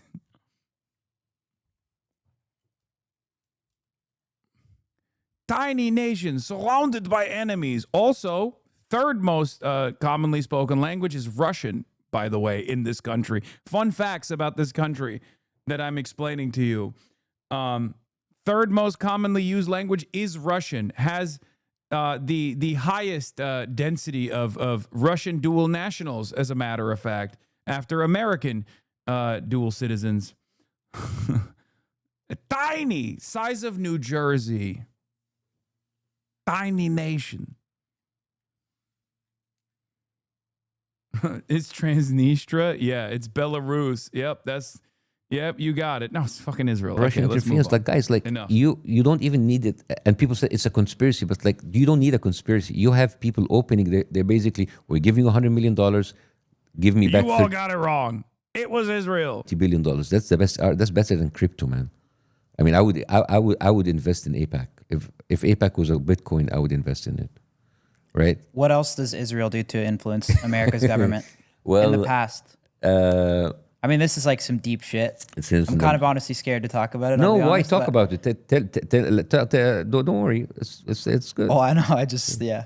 We're in a unique situation. Right? Yeah, you are right. Yeah. So what do you want to talk about? No, just like, I mean, I've seen some of the documents you've talked about, like Give me an example. blackmailing and Oh, the blackmailing. It's yeah. I mean, like a lot of people are talking about the Epstein files right now, right? What do you think about the Epstein files? I think it's not a good look what's going on right now. Why? Just because I think the Republicans kind of ran on releasing it. Mm-hmm. I think, yeah, a lot of, people feel the same way. I think there's clips of people in the administration saying we need to release it, and now it's not getting released. So it's not the best look. Have you been reading about, like, Ghislaine Maxwell, the one that was with? Bro, this is so funny because he has to literally say, like, this is when he's locked in because he's a podcaster. So he has to obviously, as a podcaster on the right who knows Donald Trump, his audience is like, dude, come on, Epstein files, what the fuck? But also, he doesn't want to piss off Donald Trump, who's also going, Epstein files, come on, what the fuck? Stop talking about it, okay? So they're stuck between a rock and a hard place here, okay? With Israel, they can just be like, yeah, fuck Israel. Yeah, you're right, actually. Who cares? They're a foreign country. But you can't you can't directly come after the big guy, With him, and then she was like a kind of like 100% Mossad asset, and then you have Kash Patel, the FBI director, who's saying like, America needs to wake up and prioritize Israel. And I said, like, why is the FBI, the deputy of the head of the FBI, telling me that I, as an American, need to prioritize Israel? I mean, you see the pattern. You see how fucked up this is, right? And then before he goes into the FBI, we're gonna release the Epstein file. After that, there is no Epstein files, and in the middle, we need to prioritize Israel. You connect I think the they dots. need to release it because it's not a good look. Yeah, but you understand the fact that you have a country in the Middle East not just taking your money, but blackmailing your politicians, including your presidents. You've seen that article that I sent you at the time of Israel about the Monica Lewinsky thing and the Bill Clinton thing. I mean, this is crazy. That's why it just like it drives me crazy when I. Can you explain that to our audience? Yeah, so there's a book. The history to me is fascinating. Yeah, there's like a book written by an Israeli Oh, I thought he was going to talk about One Nation Under Blackmail. author, and it was actually discussed. It was headlines at the time of Israel of how actually Israel have blackmailed Bill Clinton with the Monica Lewinsky tape in order for him to release an Israeli spy who actually stole our nuclear secrets and sent it to America. Yeah. So it is things like that which drives me crazy when people tell me. He keeps asking, do you understand? And they most definitely do not understand any of this. I wonder how much of this Kyle retained. I don't know about Steiny. Maybe Steiny was just listening intently, okay? That's what I'm going to go with. He was listening intently. That's why he didn't want to butt in. Israel is our biggest ally. An ally will not do that to you. An ally will not It's been 39 minutes and 26 seconds since Steiny has said something on the podcast. steal your nuclear weapons, will not blackmail your presidents with whatever files they have, with sexual files in order to release a spy, will not blackmail your politicians with a fucking Love Island with young girls. It's crazy, right? Yeah. Why do you think they allowed him to campaign on that so hard then? What do you mean? Like, why would they? Okay, that's actually a good question. Damn, 39 minutes and 52 seconds. We finally get a Steiny question, and it's actually a good question. Okay. Because Trump campaigned on that Yeah. he was going to release it. Yeah, well, Yeah, that's a good maybe he didn't know that they had something on him. Maybe they thought that like everything was on Clinton. Maybe he didn't know, and then I think the real reason is he was always a little apprehensive when talking about the Epstein stuff, right? He still pushed it because I think he thought he's undefeated. And so he didn't have an issue with like talking about releasing it and whatnot. But I think he miscalculated how much his base does care about it. You know, because he would say maybe that one less so. Remember when he was asked on that Fox News interview when they were like, "Hey, would you release the 9/11 files?" He's like, "Yes." Would you release the JFK files? He's like, "Yes." Would you release the Epstein files? He's like, maybe that one less so. He's like, because there's a lot of phony stuff in there. You know, he was a little hesitant on that. But I think there's two reasons there. At first, before Trump came out and basically started saying, maybe it's not so bad. Maybe Jeffrey Epstein was misunderstood, you know, every day. Why are you still talking about Jeffrey Epstein? The list is fake. The list is real, maybe. Ghislaine Maxwell did nothing wrong. We need to pardon her. You know, before all of that, I was of the mindset that perhaps he didn't want to release it for the same reason why the Democrats would have never released it, because there's a lot of powerful people involved in this. And of course, as the president of the United States, your job is to literally protect their interests, and you're not going to fuck up the bag, regardless of ideology, right? Because there's a class-first politics there amongst billionaires and the super wealthy. Since his like desperate reaction every single day, getting increasingly worse and worse, I've begun to believe that maybe his involvement with Jeffrey Epstein was maybe a little bit more than what we previously thought it was. That's number one.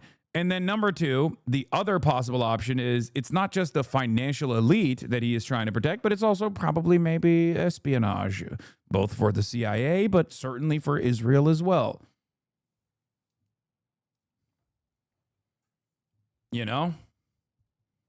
like we have Elon Musk saying, well, he's in the files. And Bear's like, oh, no, I'm not in the files. And that Pat Bundy's like, I have the files on my desk. And then suddenly we don't have the files. It makes you think, right? And you know, like Trump was asked straight up, would you release the Epstein files? It's like, well, it can destroy a lot of people's life. Yeah, well, if they're pedophiles, yes, fucking destroy their lives. It's just like, it's, as an, like, I come from the Middle East, and in the Middle East, we complain a lot about like how the government is corrupt. And then I come here to the Western world where like everything is transparent. And I just like find the same exact attitude of gaslighting and of lying. And I found it's like, oh my God, I'm actually in a country that's being controlled by like horrible people in Israel. Yeah, here's another like a nice tidbit. Do you know that Israel has one of the highest rates of sex offenders in the entire world, and many of them are Jewish Americans who actually Is that a fact? Oh yeah. You can actually Like per capita? Yeah, no, you can actually right now. There's a CBS report about sex offenders fleeing from Israel. These are people who get indicted in America. They have a conviction and they flee. Do you see it? Oh yes. How Jewish American pedophiles hide from justice in Israel. This is on CBS. You don't have to play it, but like I don't want to like kind of like stop the interview. I just want people that they reference it. So there's like tens of people who basically get no high-end ads here. Yeah, who get like indicted for actually like being pedophiles, and they go hide in Israel, and Israel doesn't bring you back because like they're protected by their Israeli passport. So this is the bigger picture that I'm telling you. When you are on, this is one of the things that we're taking against you. There's no two sides for it. One side is a genocidal, pedophile enabling, blackmailing liars who are starving people to death, who are killing women and children. And that is the side, right? So that is why it's like it's being very icky right now to even give a platform for them to spread their fucking lies. Right. Because this is the kind of lies that's I'm not seeing anything on Google about Israeli pedophiles. Brother, literally search Haaretz pedophile safe haven Israel. Actually, let's do it right now.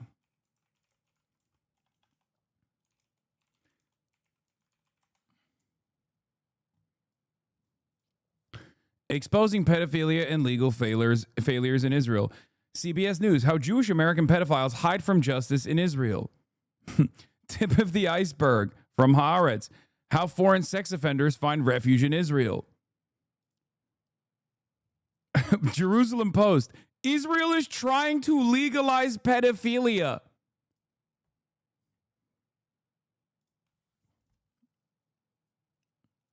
Like, I know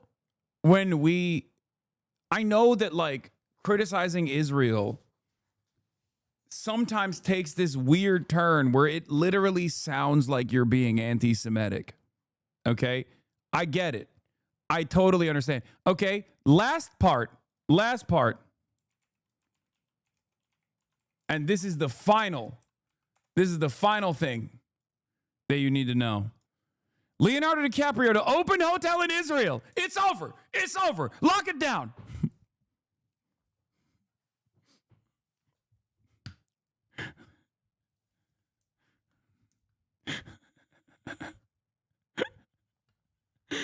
He had to find the youngest country. South Sudan is technically the youngest country. Okay, sorry.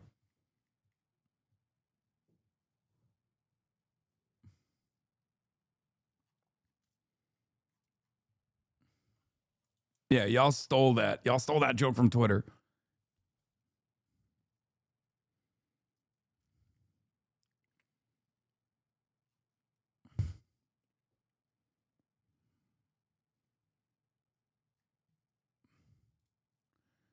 But yeah,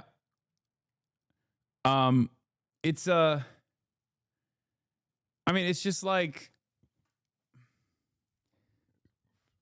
I don't know how to describe it. Like, I get it when you sometimes hear something that's like in practice in Israel, you go, "What? Like, did you make that up?" Like, "Oh, you're saying the Jewish state is doing this?" And it's like sometimes it's good to just Google it and then maybe you find out that they are doing this, you know? But I do understand why most people, when they first hear about it, go, yeah, like, Israel is an insane right-wing fascist country. So when you describe Israel as an insane right-wing fascist country, which it is, when you describe the things that Israel does, it comes across as insane because you're like, there's no fucking way. There is no way that is happening. What are you saying? And it's like, and then you look into it and you're like, oh my God, it's not made up. What the fuck?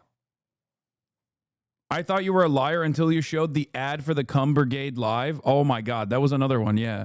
The whole like, Israel has a semen extraction squad, post-mortem semen extraction squad, specifically where they go in and like extract the semen from fallen Israeli occupying force soldiers so they can give that semen to their wives so they can keep having Jewish children. That is a real thing that the Israeli government has in operation.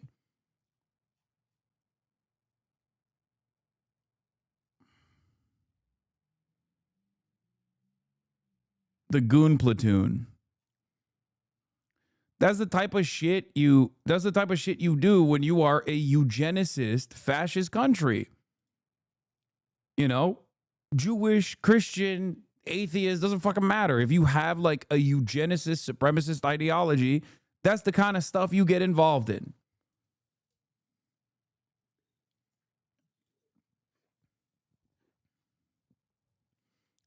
Or, I don't know, the pro-rape January 6th riots that they did in Israel.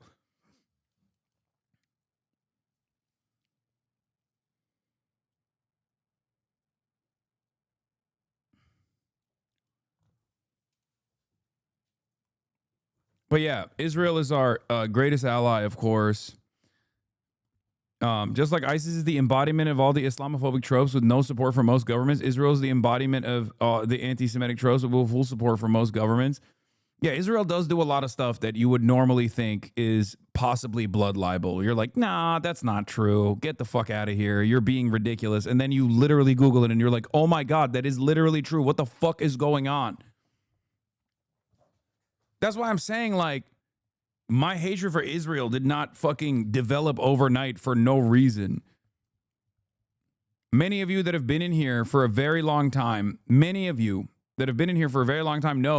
that I abhor anti-Semitism. I think it's disgusting. It's bigoted. It's fucking ridiculous. So why is it that I have this perspective on Israel? Perhaps it's because I do not actually consider Israel to be abiding by the Jewish faith or doing right by Jews in general, and simply a Jewish ethno-religious supremacist ideology that is exterminationist.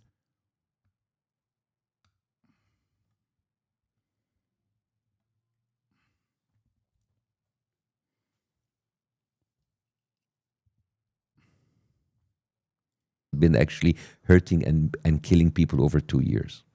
So you understand? So if I told you, hey, I'm not an expert still, but No, what I've but- even but- learned just yeah. with the stuff you've sent and what I've learned over the last week. So you understand, like I'm all of that. I'm trying to to make you understand the level of hate and anger that was directed towards you, because basically you're supporting a pedophile. You're supporting a guy that is actually blackmailing people. You're supporting a guy who's a killer, right? That guy, Netanyahu, who seems to be caring about women. There's a huge scandal in Israel that was unraveled in 2013, that for more than 2 decades, Israel gave contraceptive shots to Ethiopian Jewish women to prevent them from... Yeah, there's also a tint of white supremacy associated with this as well. Early on, obviously, before Israel realized there simply wasn't enough like white Ashkenazi descent Jews to fill up the entire population of this area that they wanted to populate. At first, the whole, the idea was met with a little bit of negativity. Like, why are you letting in these fucking Arab Jews into the country? It's kind of crazy to think about now, especially because like Yemeni Jews, for example, or who were incredibly mistreated by Israeli society broadly. But like, it's not. But that's at the heart of fascism. Like, that's at the heart of all fascist ideology. Eventually, when you run out of targets to exterminate in the outgroup, you turn the crosshairs within. So there is also obviously the whole initial mistreatment and otherizing of Arab Jews, and the sterilization of Ethiopian Jews, the Yemenite children affair, obviously, the disappearance of Yemenite Jewish babies and toddlers of immigrants in newly found state of Israel from 1948 to 1954. The number of children affected ranges from 1,000 to 5,000. Majority of immigrants arriving in Israel during this period were from Yemen, with considerable numbers coming in from Iraq, Morocco, Tunisia, Egypt, Libya, and the Balkans. According to low estimates, 1 in 8 children of the Yemenite families disappeared. Hundreds of documented statements made over the years by the parents of these infants allege that their children were removed from them. There have been allegations that no death certificates were issued and that parents did not receive information from Israeli and Jewish organizations as to what had happened to their infants. Israel does not acknowledge the Ugandan Jews and does not offer them citizenship. That's another one, because they were converts, and they're black. They're from Uganda. Not so fun fact, Jews from Yemen were stolen from their parents as babies and given to European Ashkenazi families to raise. Yeah, so they did a little bit of that as well. Like residential school style shit. Because the initial Ashkenazi, the initial Israeli society was also built around like making sure that Israel was European, right? It was a European colony. And that the fear, what was the term? What was the statement that Ben Gurion made about Arab Jews? Like that they're dust or something.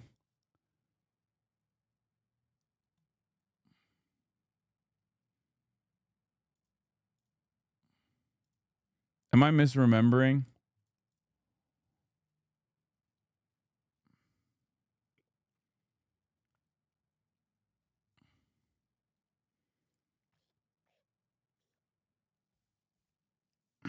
Or was that Ben Gvir? Why would Ben Gvir say? Why would Ben Gvir say that? Ben Gvir is from fucking Iraq. He's Kurdish and Arab.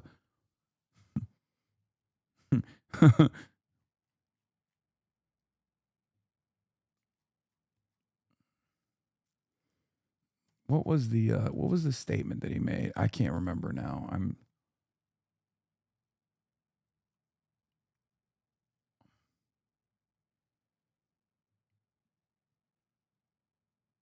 He called them human dust. We Kurds don't claim him. Shut the fuck up. I mean, he is Kurdish. Sorry. It's just true.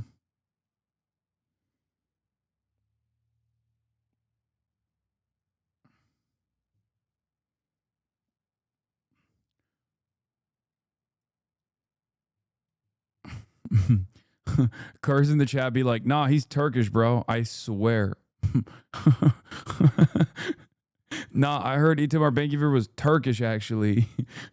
That's what many people are saying. Not me. Don't know where you got that from. Nah, he was not Kurdish, bro. He was actually Turkish, bro. Trust. Reproducing. And this was How? Like, how'd they like? yeah, they're gonna pull it up right now. So basically, they were giving contraceptive shots for them in order to prevent them because they were like black Jewish people. And Benjamin Netanyahu was in the cabinet, and they No, not apologized. In Palestinians. I wasn't thinking 2013. about that. Apologize. How can you apologize for something like that, right? Okay, do you have it? Yeah. Ethiopian immigrants in Israel received contraceptive shots without their consent. And you can find it also in Time of Israel. You can find it in How'd they do Haaretz. that? That well, they would kind of like get them into like routine gynecological tests, and then they would then just just bang? bang, and they didn't know what they were being injected with. And this continued from 1998 to 2013. And when it was found out, it was a huge scandal. And Benjamin Netanyahu was in the cabinet. So I'm just telling you, I'm like, Yeah, here is another one. Where is it?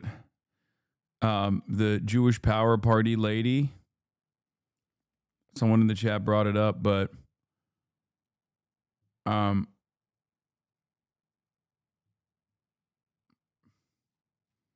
they said, like, I'm a racist. If defending my country from African migration is racist, then I'm a racist. May Golan of the Jewish Power Party, which is Itamar Ben-Gvir's party, by the way. Jewish Power Party. Interesting.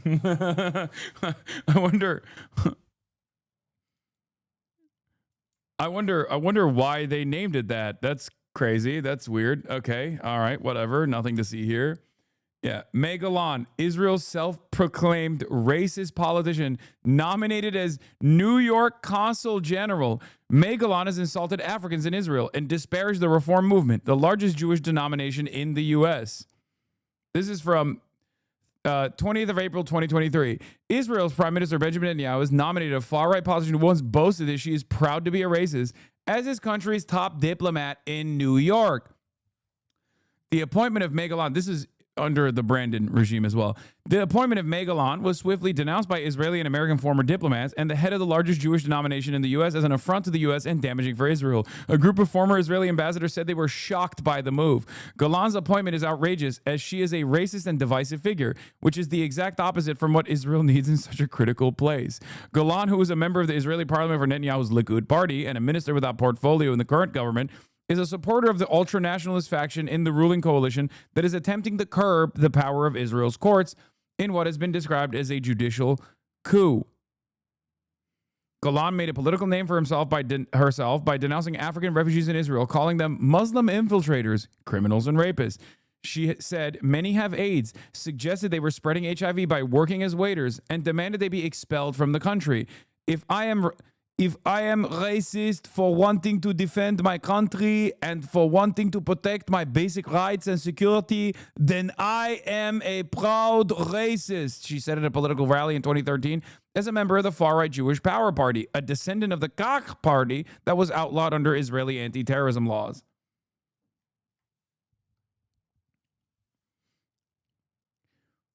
What would you say if I were to tell you that she is not even in the top 10 of most racist Israeli politicians currently active? What would you say if I were to tell you that she's not even in the top 100 of all Israeli politicians, both active and inactive? Would that shock you? Would that come as a surprise to you?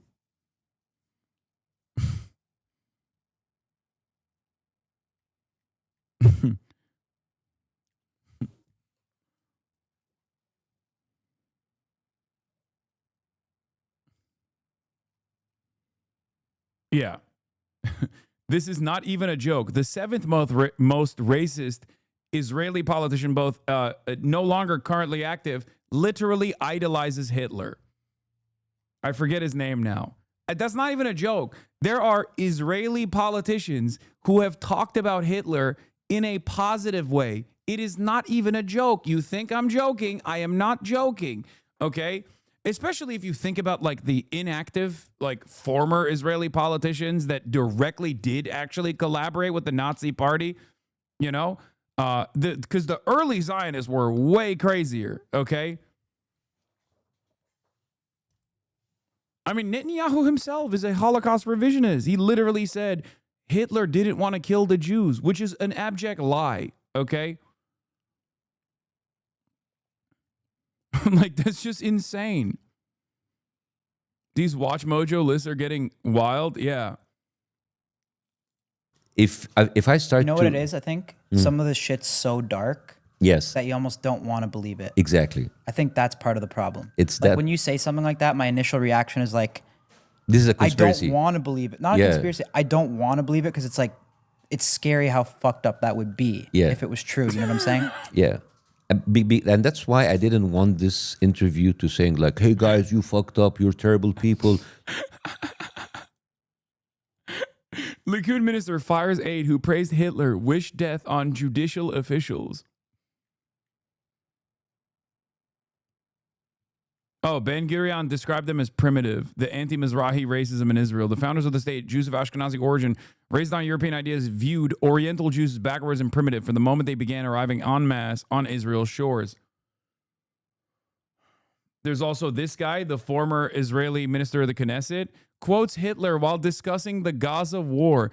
As Hitler said, Moshe Feiglin said on Channel 12 News, I can't live if one Jew is left. We can't live here if one Islamo-Nazi remains in Gaza.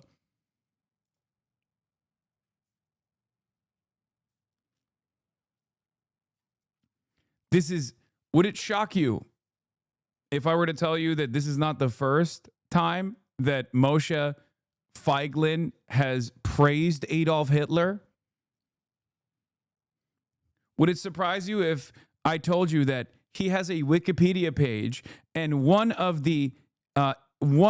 his tabs on his Wikipedia page is Hitler quotes, because he has a fucking paragraph full of times where he has said positive things about Adolf Hitler.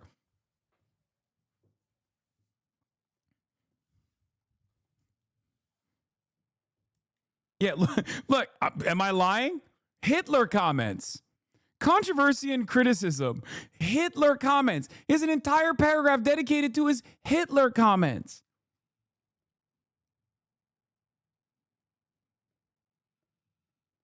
And then motherfuckers come in here and they're like, wow, I can't believe you don't want Israel to remain a Jewish majority ethno state. Like, what the fuck? You can't let them have a little bit of genocide? Anti-Semitism much? It's like, what are you talking about? It is a completely insane, completely unsustainable political worldview that they have.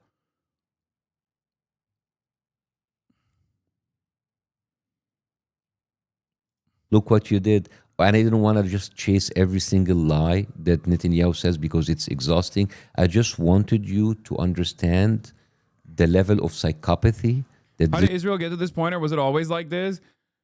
I mean, Zionism was always like this. It was inevitable that it was going to turn into this. I mean, I think the early Zionists were much more honest about their intentions and how this was a colonial project.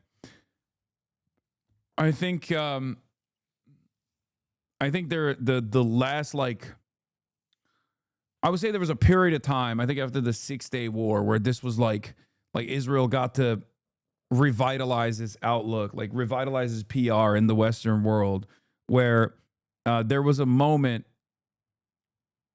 there was an opportunity after that point to like make Israel this like technocratic, modern state.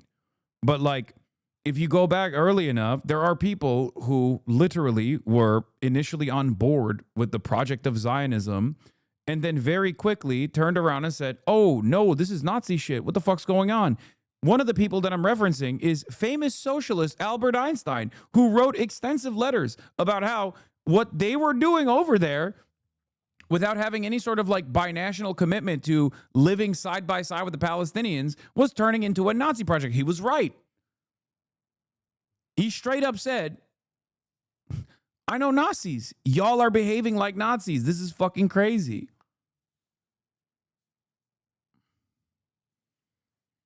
And he was actually originally supposed to be the president of Israel. Like, they literally wanted him to be the president of Israel. Albert Einstein today would be considered an anti-Zionist and perhaps an anti-Semite with his position.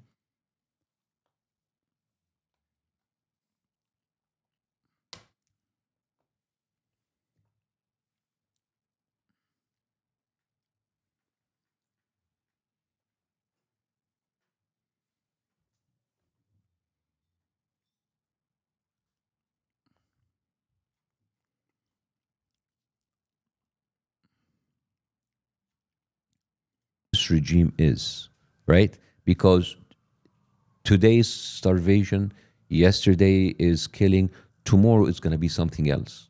And it's going to be the same exact loop of discussion. We didn't do it. It's Hamas. It's propaganda. It's like, dude, come on. These are professional Can I ask liars. a question that I actually just want to understand? It might be a dumb question, but like, No. what, like, in your opinion, what role does Hamas play? Like, do they need to be completely removed from Gaza? Well, or, again, like, this is the kind of the questions that Here it are is. used in order to distract you from the biggest thing, right? Because I'm just trying to I got the hiccups, Zin hiccups. learn. No, I understand, but again, we're doing bigger picture Yeah. now, right? You have to understand that this all started by people coming from a different country, going into a different country, killing everybody, taking their land. There will have to be resistance movement, whether you call these resistance movement terrorist, whether you, like, I mean, Nelson Mandela was called a terrorist for 20 years of his life, right? He was called Nelson Mandela, who was like the beacon of liberation. He was classified by the American government as a terrorist, right? And people say terrorist because they don't want to get into trouble, because they are classified by the FBI and by the CIA as terrorists. Pre-1967 Israel was widely unpopular with Western Jewry. The Holocaust wasn't even discussed that much before then either. Post-Six-Day War, they capitalized immensely on this renewed interest in nationalism. Finkelstein goes into detail about this a lot. Yeah. I mean, the entire reason for why there was even, Israel had to be in what is now considered historic Jewish land, and all of the other like biblical associations with with Israel, all of that is a part of the national mythos that is like relatively new. Theodor Herzl was a secular Jew. He did not give a fuck about Judaism. And initially, when he tried to push for building a nation state for Jews, a lot of Jews were like, no, I don't want to do that. That's fucking bullshit. We don't do that. We don't do that. We're Jews. A lot of the original Orthodox Jews themselves were against the development of a nation state, specifically on religious boundaries. And there are still some sects of Orthodox Jews that consider it to be theologically unjustifiable.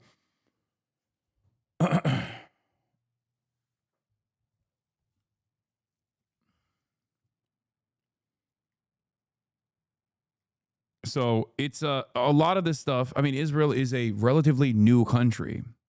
There are plenty of people who are around that were around when Israel wasn't around. Noam Chomsky, for example. Joseph Robinette Brandon is another example. So there are sects, Haver. Thank you for the 20 gifted subs. There are there were a lot of there was a lot of resistance from Jews. The only person that was immediately against the Balfour Declaration was the only Jewish person in the parliament at the time in England. I forget his name now. As a matter of fact, Christian Zionism at its inception was not exactly, and still to this day is not exactly pro-Jew anyway, but Christian Zionism was basically the idea that, you know, you got to send these guys to the desert, get them out of here. Most commonly pushed by anti-Semitic Christians. Group, so people don't want to get into trouble, and then suddenly the conversation, oh, so you mean Hamas is not terrorist, so you support what they're doing. So you see, I'm just like giving you the bigger picture, how these questions are used. And then now Hamas is not even an issue anymore. You went in and you destroyed a whole territory, displacing 2 million people, destroying every hospital. Yeah. Fun fact, there has never been, at any point in time, there has never been on the planet a larger number of Jewish Zionists than there are Christian Zionists. Never. To this day, and even in its inception, there has always been a far greater number of Christian Zionists than there have been Jewish Zionists. Far greater number. Always. And there most likely never will be. Every school, every house. And now people are saying, Hamas, if there was no occupation, there will be no Hamas, there will be no resistance, right?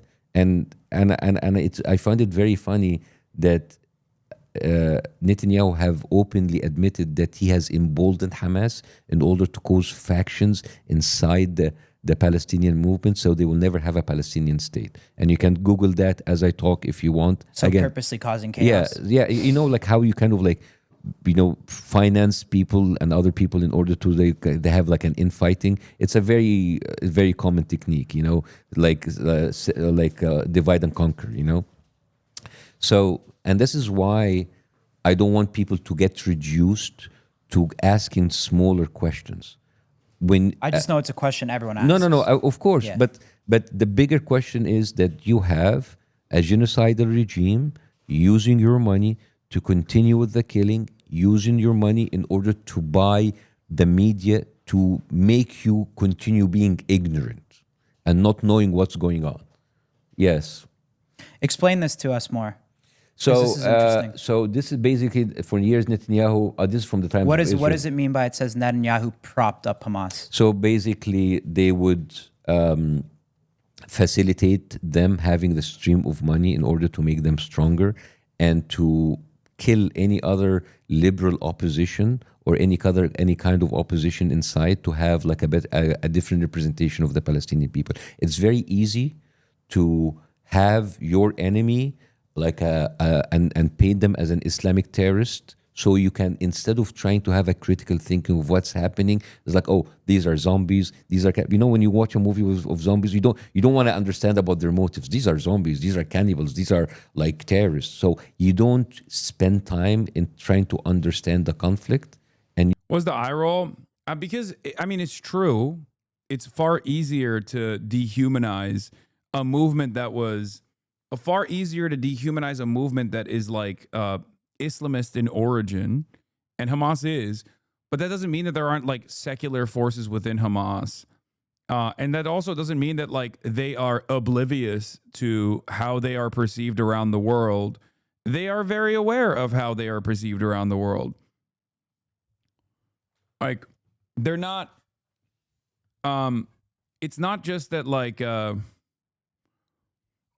I don't think it blew up in Israel's faces. Like them propping up Hamas just blew up in Israel's faces because of October 7, because it wasn't just Hamas that did October 7. It was the entirety of the Palestinian Resistance Front. But it was also what blew up in Israel's faces was that Hamas wasn't Hamas didn't turn out to be the selfish, like self-interested, corrupt party that they thought it would be. Because if they were, they wouldn't have done any of this shit. They would have a long time ago ran away from the Strip, as Israel claimed they did. You know what I mean? Like Hamas has been incredibly conciliatory to any group that chooses to oppose Israeli sovereignty. They don't give a shit.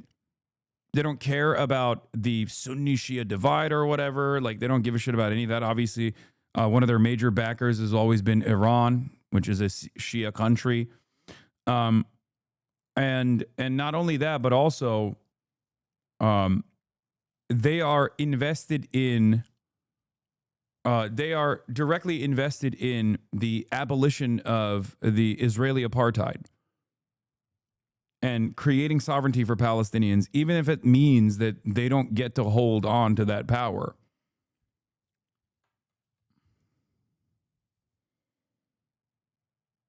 You just say like, okay, this is just like fucked up, right? So, for example, when you were in interview and you were talking about New York, and it's like, oh, Mamdani, that guy is like anti-Semitic, right? Where does this come from? Just stuff I see on X. Yes, stuff you see on X, but you don't question why is he anti-Semitic, right? What did he say in and that's the one video that I want to play, guys. Is it the people running for the position of mayor in New York, right? You are a New Yorker, right? You're from New York? No.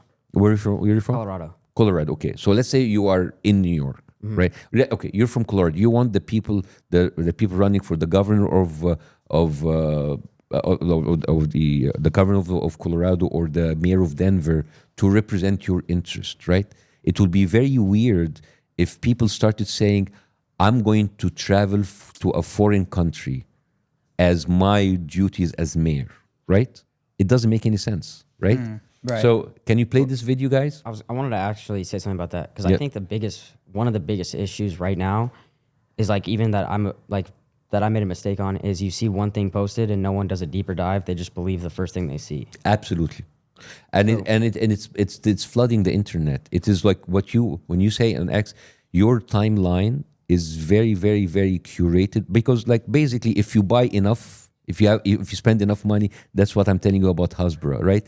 Your timeline is full of the same exact stories about Mamdani being anti-Semitic, about Muslims are terrorists, about it's Hamas. So because it is, Let's see this. yeah. Okay, play this, please. That's fun. Oh, we're doing a little. So this is just to give people context before you play it. This is during the primary election for the mayor of New York. So basically, you have a pundit saying, like, it is how come a mayor of New York doesn't travel to Israel, and then the other candidates talking about how they feel about Israel. Can you play it, please? Who travels to Israel? These Eric are all the Adams? candidates of the mayor of New York. Candidates, yes.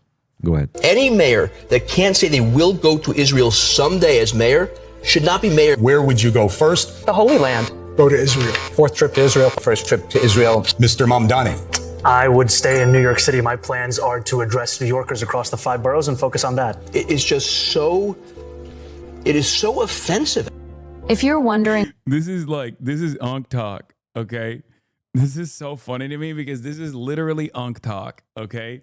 This video is straight up made for Unks in Bangladesh, okay? This is not supposed to be seen by white Americans. Don't look at this TikTok. It's not supposed to be it's not for your eyes, okay? This is for Unks in the global south. This is literally specifically crafted to be shared in WhatsApp groups, okay? This is a video that was designed to be shared in WhatsApp. No other format.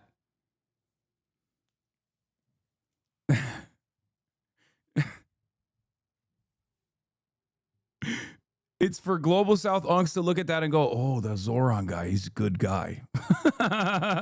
what kind of world considers stop. putting America first as offensive? Okay, stop that. So you see, as an American, as a new American, because you guys were born here, I've been only an American for a few years, and I come to this, I have to ask myself, why is the mayor of a city in America have to visit a foreign country, and why is it frowned upon?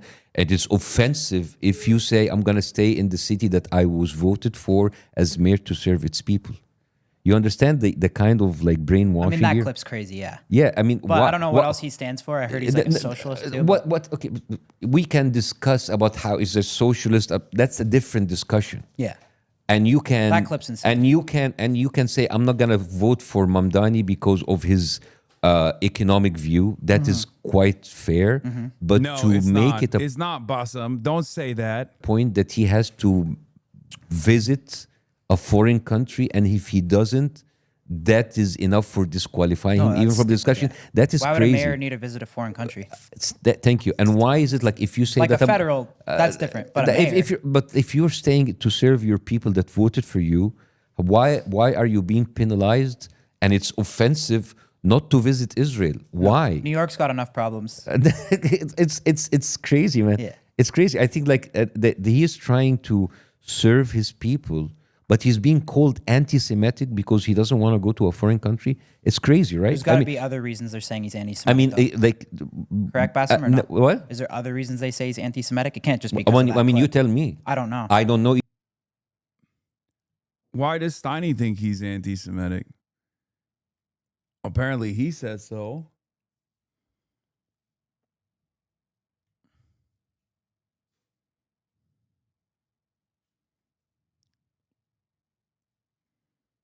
Either I haven't because it is the easiest thing. He's anti-Semitic. He is terrorist. He hate the Jews, and that's a conversation stopper. You know when you guys all about free speech, right? Imagine every time you try to tell a joke, that's racist. All right. Oh my God, that's so offensive. It's like why? What did I say? And nobody will explain to you why is it racist. And nobody will explain to you why it's stupid. It's just like, and it's a way to intimidate people. If you start calling people anti-Semitic, it's just like anti-Semitism is dangerous, but it's not the only ism that matters, right? You cannot just like stop people's conversations like that's anti-Semitic. Where is that is anti-Semitic? That and you have to understand like That's not. Yeah, exactly. That's not when you have like, oh, he's a socialist. Then let's talk about what do you mean he's a socialist? What is it? And when he say like he's gonna do like affordable prices in supermarket, why is that socialist? I'd have to look into it more. Yes, Again, I'm exactly. not- So, yeah. so tell me, but if that would stop you from voting for him because he just say I'm gonna serve my people and stay for the country for the city that voted for me, that is remarkable. Well, That yeah, is it's pretty not ba- anti-Semitic. It's pretty basic. Yeah.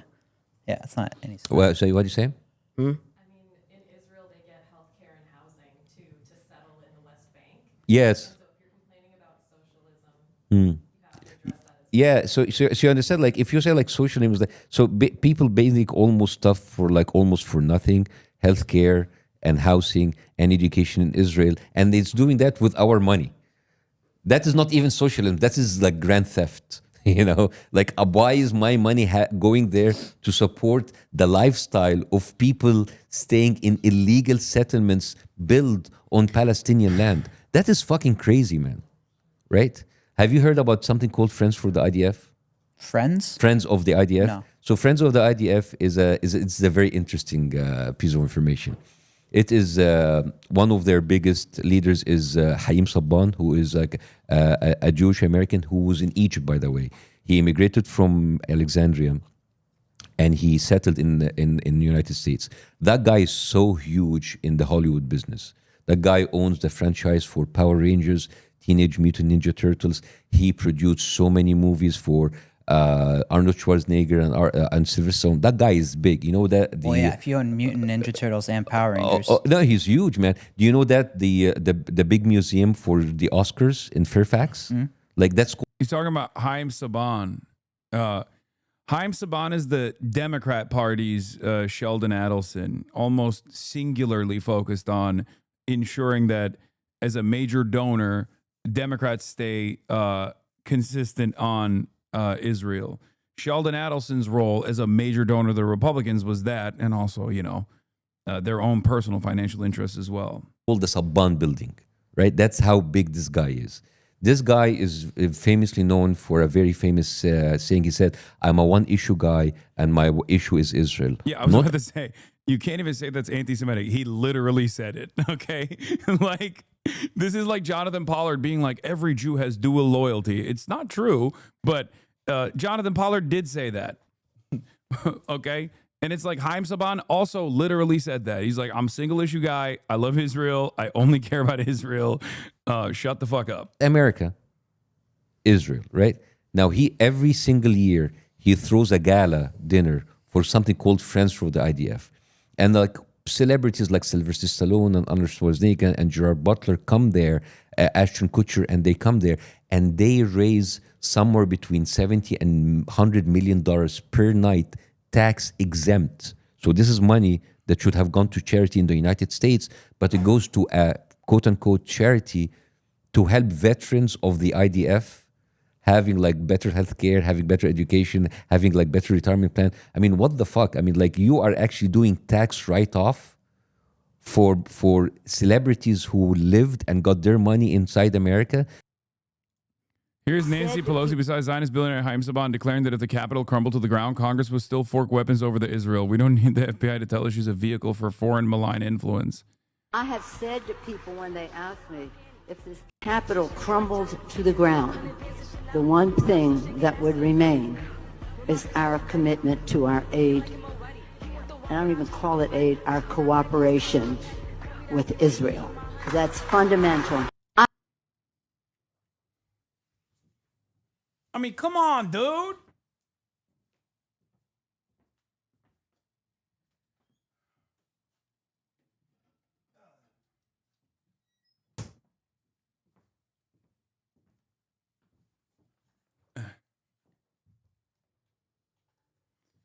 I think one of the craziest things that's taken place in this past year has been like a lot of things that I knew about that I couldn't just like point to because I knew that it was only fucking Nazis that would bring it up, like USS Liberty.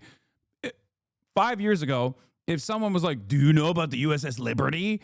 That would imply that that person you're talking to is probably a fucking Nazi. Doesn't matter that Israel did do that, okay? But it's one of those things where there is like a permission structure that has opened up where you could just like be honest about how ridiculous this shit is.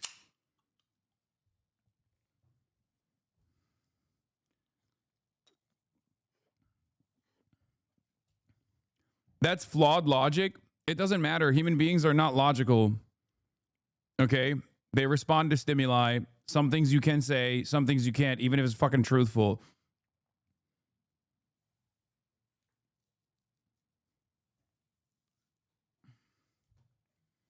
This is one of those things that you see in like, this is the type of shit that anti-Semites use in their anti-Semitism compilations, okay?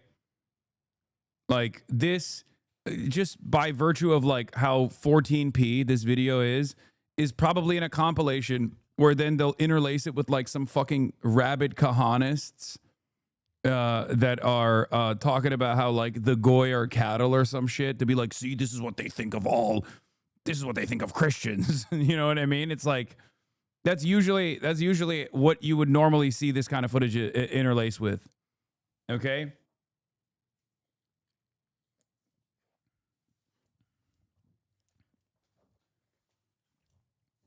The conspiracy edits, yeah.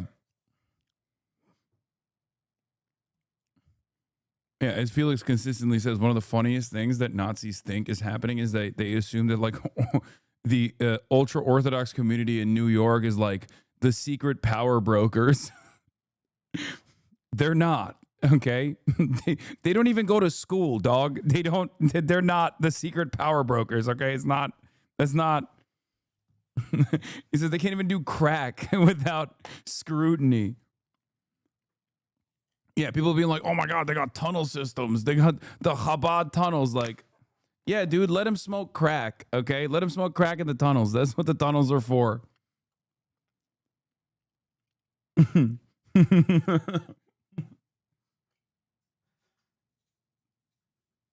the Chabad tunnels are for crack smoking only, okay? And possibly a little bit of sexual intercourse too.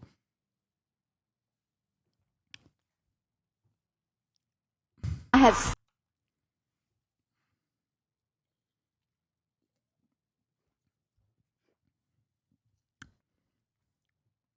Before 10/7, stuff like USS Liberty was niche info to know about. If you knew it, either you were a principled early anti-Zionist or you were a Nazi. Now it's widespread knowledge due to the genocide drawing attention and scrutiny to Israel in its past. That doesn't mean the Nazis won here. It means the anti-Zionists did. Yes. But Americans do have a tendency to believe, because of their lack of interest in like thinking about America's involvement in this, they have a tendency to look for some kind of secret conspiracy, and that, I'm fearful, pushes them in the direction not of like principled anti-Zionism, but instead of anti-Semitism. This is why I do what I do so consistently, regardless of how many of these supposedly Jewish advocacy groups consistently attack me and say I'm the arch nemesis of Jews in America, because I'm very fearful that Americans, I know Americans, they're just like much more, they're much more easily duped by a narrative that conveniently creates a villain that they can point to. And it's much easier for them to think about it as like American politicians being blackmailed into this position instead of just being totally on board with this position, because America loves what Israel is doing. And they don't care about you. They don't give a shit about spending this money on you and your streets and your schools, and instead would perfectly fucking give it, would be perfectly happy giving it to the military-industrial complex and laundering it through the military-industrial complex to Israel. And to support the IDF and to support illegal settlements, it is fucking crazy, man. Right? And you know what's so crazy? Like, you have people like Sylvester Stallone and Arnold Schwarzenegger who made their whole fame be doing movies, being like saving America, supporting American soldiers, and yet they don't spend a penny on American soldiers, but they send it to a soldiers of a foreign country, an army that is now known to kill people on camera. It's crazy, man. It's like you feel duped. You feel that like, where's my money is going, right?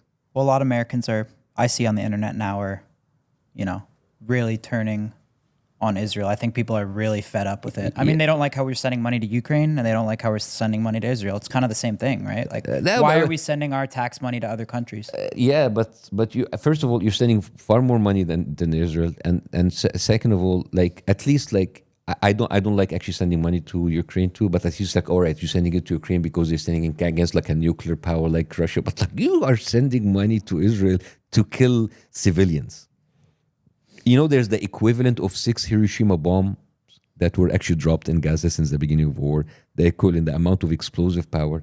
You finance that without you having any say in it.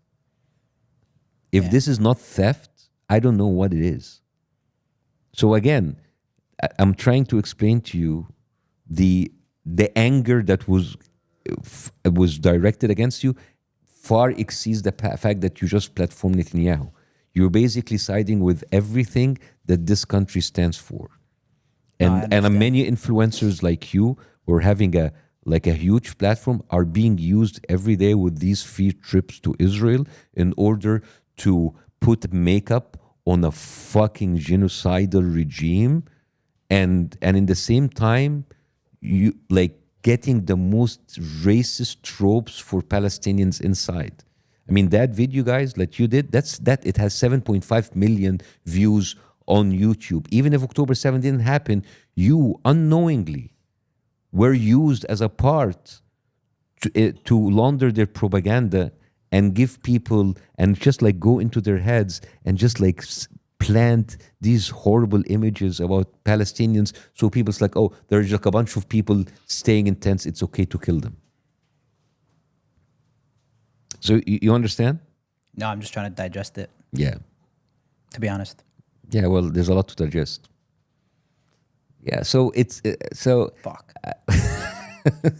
The toughest thing, like back to the starvation of the kids, right? Mm-hmm. Why aren't more other countries getting involved and trying to do airdrops? Well, let's talk about no. First of all, you shouldn't be airdropping. You're right, but I'm saying like Yeah, but like finding okay, let's talk about alternate other solutions. countries who try to involve. Okay. Any country like who would try to do it, it's very easy to Israel. Like they're terrorists, they're supporting Hamas, and they bomb the shit out of us. Just Egypt tried to force in. It's not to try to force because nothing goes in without Israel approval. Because let's say, for example, Egypt comes, it's like, okay, we're going to put our stuff in. Israel was going to bomb the convoy like they did many times, like Hamas. Because you will have many people like, oh, it's Hamas, it's terrorists. Once it's terrorists, you can do whatever you want, right?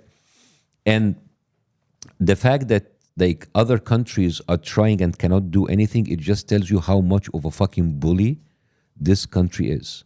They have already bombed Syria, Lebanon, Iran, Yemen. They have bombed the West Bank, where there's supposedly not Hamas.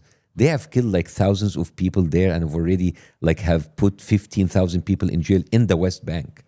Nobody's talking about the West Bank. Just 2 days ago, a settler went in and killed a guy who was featured in an Oscar-winning documentary.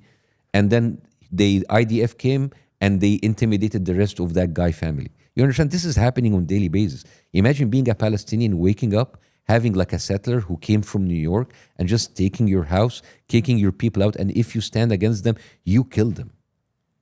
You want like other countries to get involved. Who other countries to get involved? America, the strongest country in the world, is being cocked. But they're being dragged by the balls. They can't do anything because their politicians are being openly bribed by that regime, right? This is the strongest fucking country in the world and they cannot do anything. And every time and then you have a slap on the, oh, Trump, look, Israel shouldn't do this. And they do it every, you know how many times Biden, quote unquote, like stopped the arms like shipment and then they continued? This is all performative, man. This is all performative. All of these like bullshit statements from politicians that doesn't do anything while the killing is happening. You understand? So this is where you're actually like, why is like other countries are not involved? They tried to get involved and guess what? To be fair, it's not easy to come to terms with the fact that we are the bad guys in all this. It changed my whole world. I know. That's like the last hang up. There's two hang ups in this conversation that Americans cannot contend with. Number one, the scary Muslim barbaric rapist hordes are actually just simply operating on a totally understandable human desire of emancipation. And they're not just like reacting violently because they have like unlimited Jew hatred. Okay. That's number one. Most Americans simply cannot go above that point. They'll say what Israel's doing is horrible, it's violent, it's monstrous, but then also they'll always turn around and go, but Hamas, but Hamas, but Hamas, but Hamas. Okay, which is always like giving Israel permission to behave in the ways that it does. Maybe if it just like scales back the atrocity, you can just kind of look the other way and it's fine, right? It's not fine. The conditions that set up October 7 is not fine, okay? That's number one. Number two is America's involvement in this. America's involvement in this is so significant that we are the bad guys in this. Like, we just are. If you consider what Israel is doing to be a genocide and you think it's bad, then you either think American politicians are being bullied into submission and refusing to respond to their own fucking populations, own voters, because like there's a Jewish mind control or something, or you recognize that American politicians actually like what's going on and don't care about the atrocities.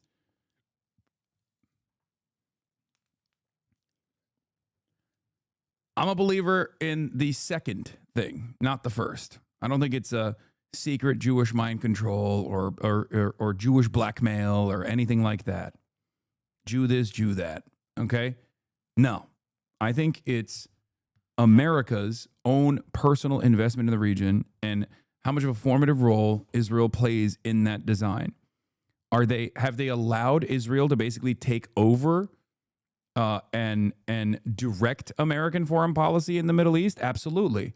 I would say that it accelerated after Barack Obama. I think Trump 1 was the definite kickstart of like Israel grabbing onto the wheel and just fucking moving the car around.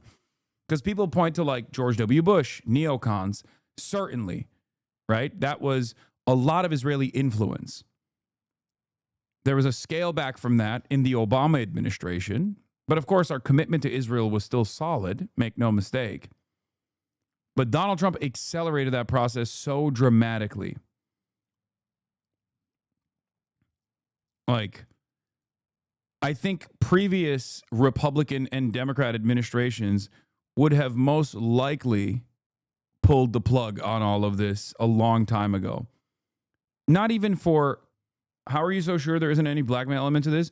No, make no mistake. There is a blackmail element to this, but it's not as significant as you think. If you think that Israel or Mossad has literally fucking piss tapes or sex tapes of every single American congressperson, you're out of your fucking mind. No. That's not the case. There is plenty of blackmail that takes place for one reason or another. I'm not even like, and bribery takes place as well. Lobbying is obviously significant, but it's a combination of everything. It's a combination of all of that. But the most important factor here is the allowance that we have given Mossad to even operate on U.S. soil, or the allowance that we've given Israeli officials to operate on U.S. soil with impunity. That is not because of the blackmail. That is because of Israel's position as an incredibly important asset in America's foreign policy. Israel's position historically as an incredibly important asset as an anti-Soviet destabilizer at a time when pan-Arabic nationalism was taking root in this region, a region that was very important for trade, a region that was also resource rich with oil. Okay? That's it.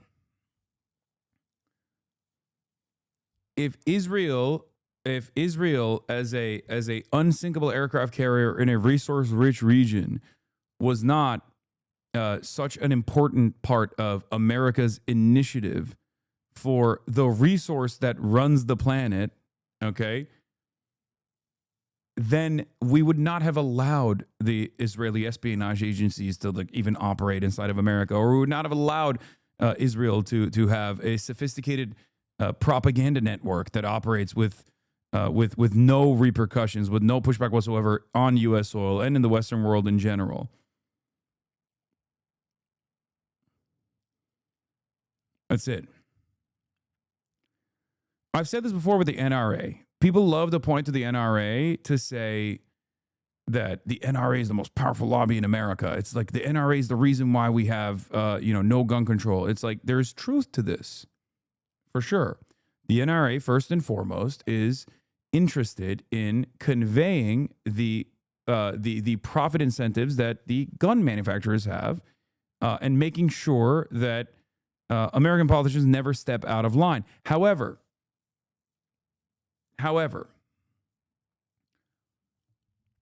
the NRA or even other gun lobbyists are not the reason why American politicians are so pro-gun. Okay? America is pro-gun.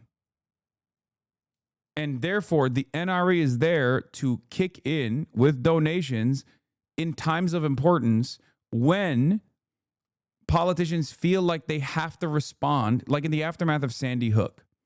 Okay? I remember I covered it. Like, there was in the aftermath of Sandy Hook, Americans got together and there was a bipartisan bill that was pushed in Congress.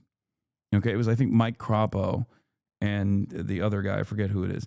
Anyway, they put forward a bipartisan bill to universalize background checks. Okay, to just like stop some of these loopholes. Yes, in 2013, I was literally at the Young Turks. And there are videos of me from like 2014, 2015 even in 2016, where I talk about this issue specifically. You can go find them if you want. Anyway, I was doing research at the time. But listen, when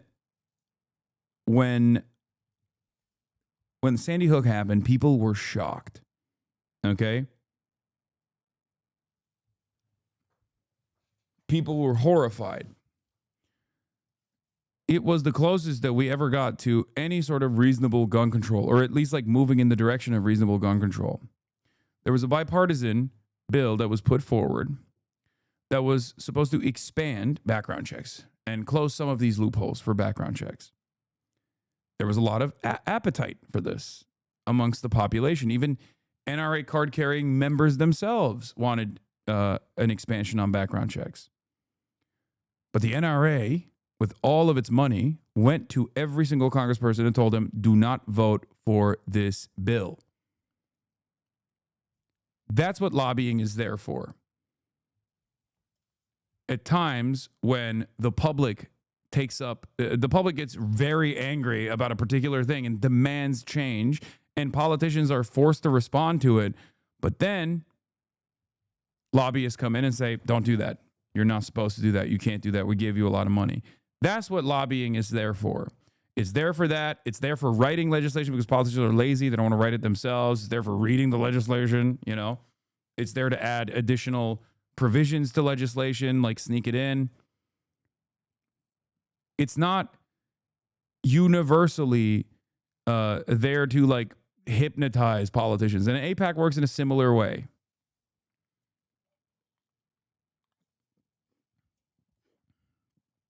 That's why you see sometimes congresspersons that don't get that much money from AIPAC that are still fucking firmly committed to Israel. Why is that the case? You know? They were called anti-Semitic. They were called Hamas. They had like UN workers being killed because they will tell you it's UNRWA, it is Hamas. It's just like it's so fucked up, right? It's very fucked up, right? But what I'm trying to understand, and what, in your opinion, how do we solve this? How do we have peace? Like everyone wants peace, but how do we? How do you get peace? Yeah. You need No, to get back to the root of the problem. This is a genocidal country who's like That's what I basic, mean, but who's what needs to holding be your done? Politicians who have the power with the balls. So what needs by to the be? balls. What needs well, to be you done? need to vote those fucking people out. Right? That's the I know it's not, you don't have an immediate thing, but you have like a. You're saying American politicians out? Yeah. Do you need to vote them out because these? Why would you Has vote? every American politician's been loyal to Israel, though, Yeah, right? 80% of To the Israeli government. what? Not Zoran. Yeah, no, Zoran. Yeah, Zoran is not. He's one of the few. Imam Dani. Yeah, like he's the few. Yeah, I mean, this is the problem. If you actually stand against the tide and you say like, I'm not going to be loyal to a foreign country, being called anti-Semitic, it's crazy, right? It's like, how do you feel as an American when 80% of your representatives, all of your mayors, most of your governors are loyal to a foreign country? In any other scenario, you will call that fucking treason. Right? So you see, and I'm sorry that I don't have an immediate like answer for how to fix this because this is happening because other things has been happening for fucking years. If you have the strongest presidents in the world being blackmailed by fucking pedophiles, this is crazy, man. This is crazy, right? Fuck. Yeah. So I understand like the heat that you got as kids. I'm sorry, you're not kids. As young men, Yeah.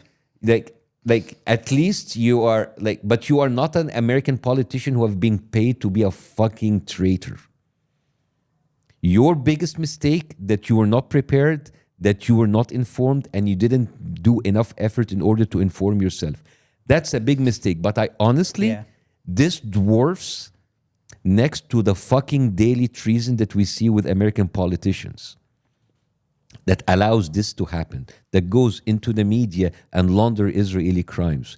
This dwarfs next to those fucking media people who are just mouthpieces of propaganda like Ben Shapiro, Charlie Kirk, Megyn Kelly, all of those fuckers, right?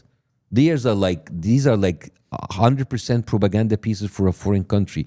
You have been betrayed by your politicians, by your media, by many of your influencers because they are being fucking paid.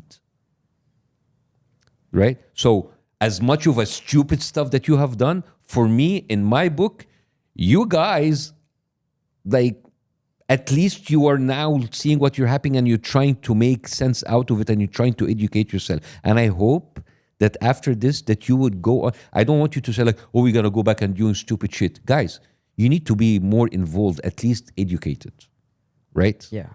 Right? And I think maybe other influencers will see this as like, okay, the next time I get this fucking invitation from Israel, no, I know what I'm stepping into. Because it's not just like an innocent trip. It is not just innocent propaganda. Nothing's free, right? What? Nothing is free, ya habibi. Nothing is free, right? So it's works, right? it is. So and again, I'm not coming here. I'm not. I told you before, guys, and I know. I just like be straight. Like those guys were fucking scared shitless when I told them I'll do it live. I gain nothing from destroying you. I gain nothing from dunking on you, right? I would actually rather deal with you as my younger brothers to understand what has been happening in front of your eyes all of that time, and maybe in the future you will make something out of it. I'm glad it wasn't me that did this and it was Bassem Youssef that did this, because if I was this nice, my audience would be fucking stabbing me, and every other charlatan would be online being like, Hassan was so nice because he loves Steiny. He actually probably secretly got paid by Israel. Although I learned everything I did about this conflict from Hassan, I am far more radical than he is now, and therefore I know he should have went there. He should have went there and given Steiny a Hamas banner, and because he didn't do that, he's fucking morally bankrupt. Whether you learn or not is going to be up to you from now on. Shit's dark. That's just dark, man. Do you ever get scared talking about this stuff? Yeah. Well, I've got canceled. Yeah, I have many of my shows being canceled. We need 24-hour security after this one. No.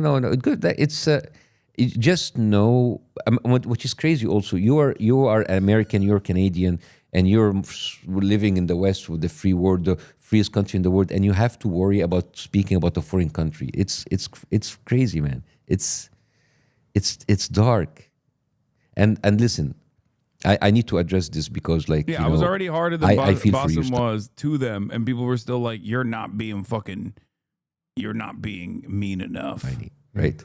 And I think we should, like, I want you to actually talk and talk about how difficult it is for you being, like, because I'm sure there's like friends from you've already been hated by one side, but there are people like from your friends, your immediate community, who are actually like, or already angry. You said many times, there's nothing for me to gain from this. You said this many times, and I want you to give you the space in order to just like talk about this too. Yeah, I just think the lack of education and stepping into something so serious was probably a mistake.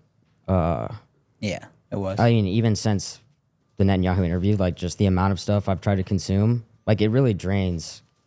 It's really draining. And the issue that I'm having too is like when you do your research, everything, it's just like so opposite. So you're consuming from both sides, and it's just like, which one do I believe? Exactly. And so I think that's a problem. I don't think there's. I mean, to step in there with Netanyahu, it wouldn't have been even something that we could have prepared for in a week. I think in our position, like that's you got to be super qualified to do that, and I understand that. But also, you see, what you have said is very important. That the amount of information, that the conflicting information. So instead of going, that's why I chose this. I instead of telling you, this is wrong because, and this is wrong because there's evidence, instead of providing evidences, how do you deal with narcissistic psychopathic behavior? You block them. You know that everything that comes out of their mouth is a fucking lie. I just showed you that they have bribed our politicians. They harbor pedophiles. They have killed American soldiers. They have done so much bad. They have lied so many times. So there is no reason for you to believe anything that comes out of their mind, right?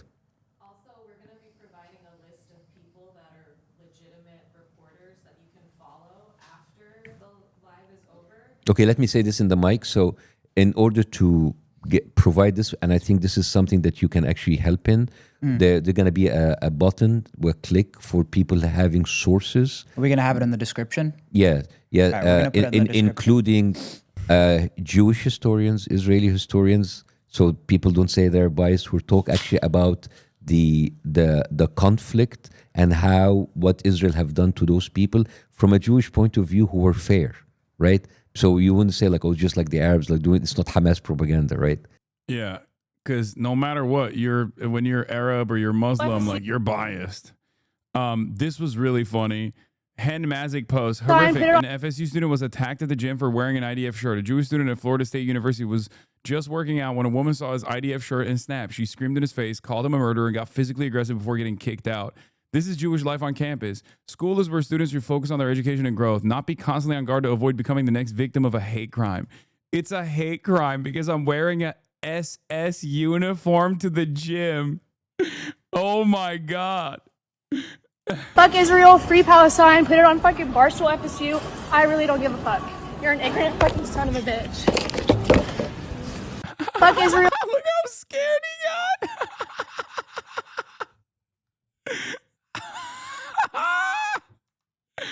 Yo, this person said she beasted on him. God damn. She did. She went, fuck you, free Palestine, fuck Israel. Hey, yo, that's crazy. He's like, what do you mean? I'm scared. I was just wearing my fucking SS brigade, dude. I was wearing my fucking Nazi banner. What is happening to me? Yeah, is the Caleb Pitts. Well. Guess who just got kicked out of Starbucks for, you guessed it, being white? This is literally this is a 1-to-1. Straight up 1-to-fucking-1. Or you can do the Daniel Henschel a bit as well, where he like dresses up as Hitler and then he's like, I got punched again.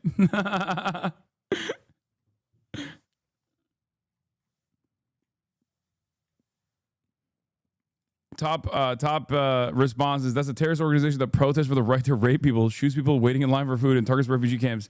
They should be shunned everywhere.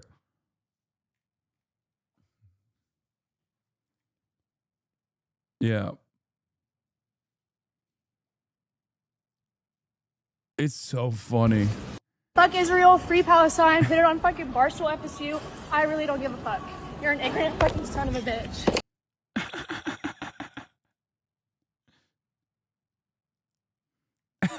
Exactly. That's funny. Hold on. I'm gonna fucking post that. I'm gonna repost that.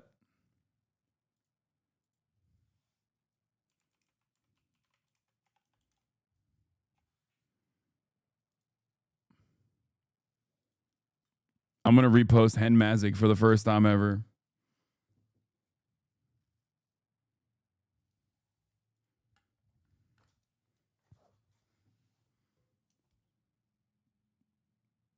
Bro, it's like, what is this?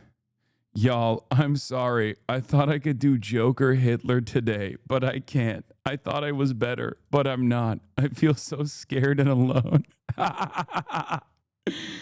Oh, it's so good. Dan has reached a different level of comedy where he will, I think for the longest time he had a bit where he had a separate account that was constantly talking about how Dan Henschel has fallen off and he's no longer funny.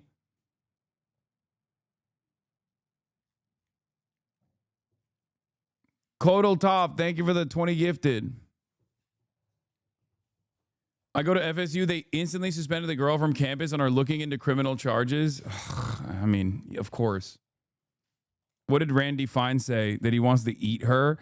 I've worked with the university. She has been suspended pending expulsion and barred from campus. In Florida, we don't mess around. Of course.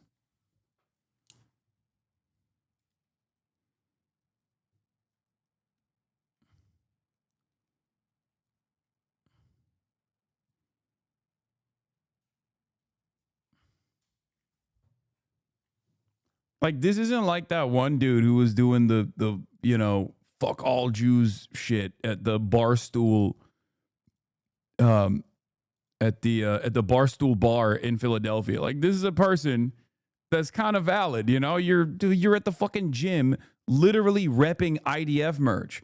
Suck my dick. What do you mean? Oh, I'm sorry. People don't like that you're wearing the fucking merchandise of a Nazi army. Oh my God. What's next? Wow, this is really messed up.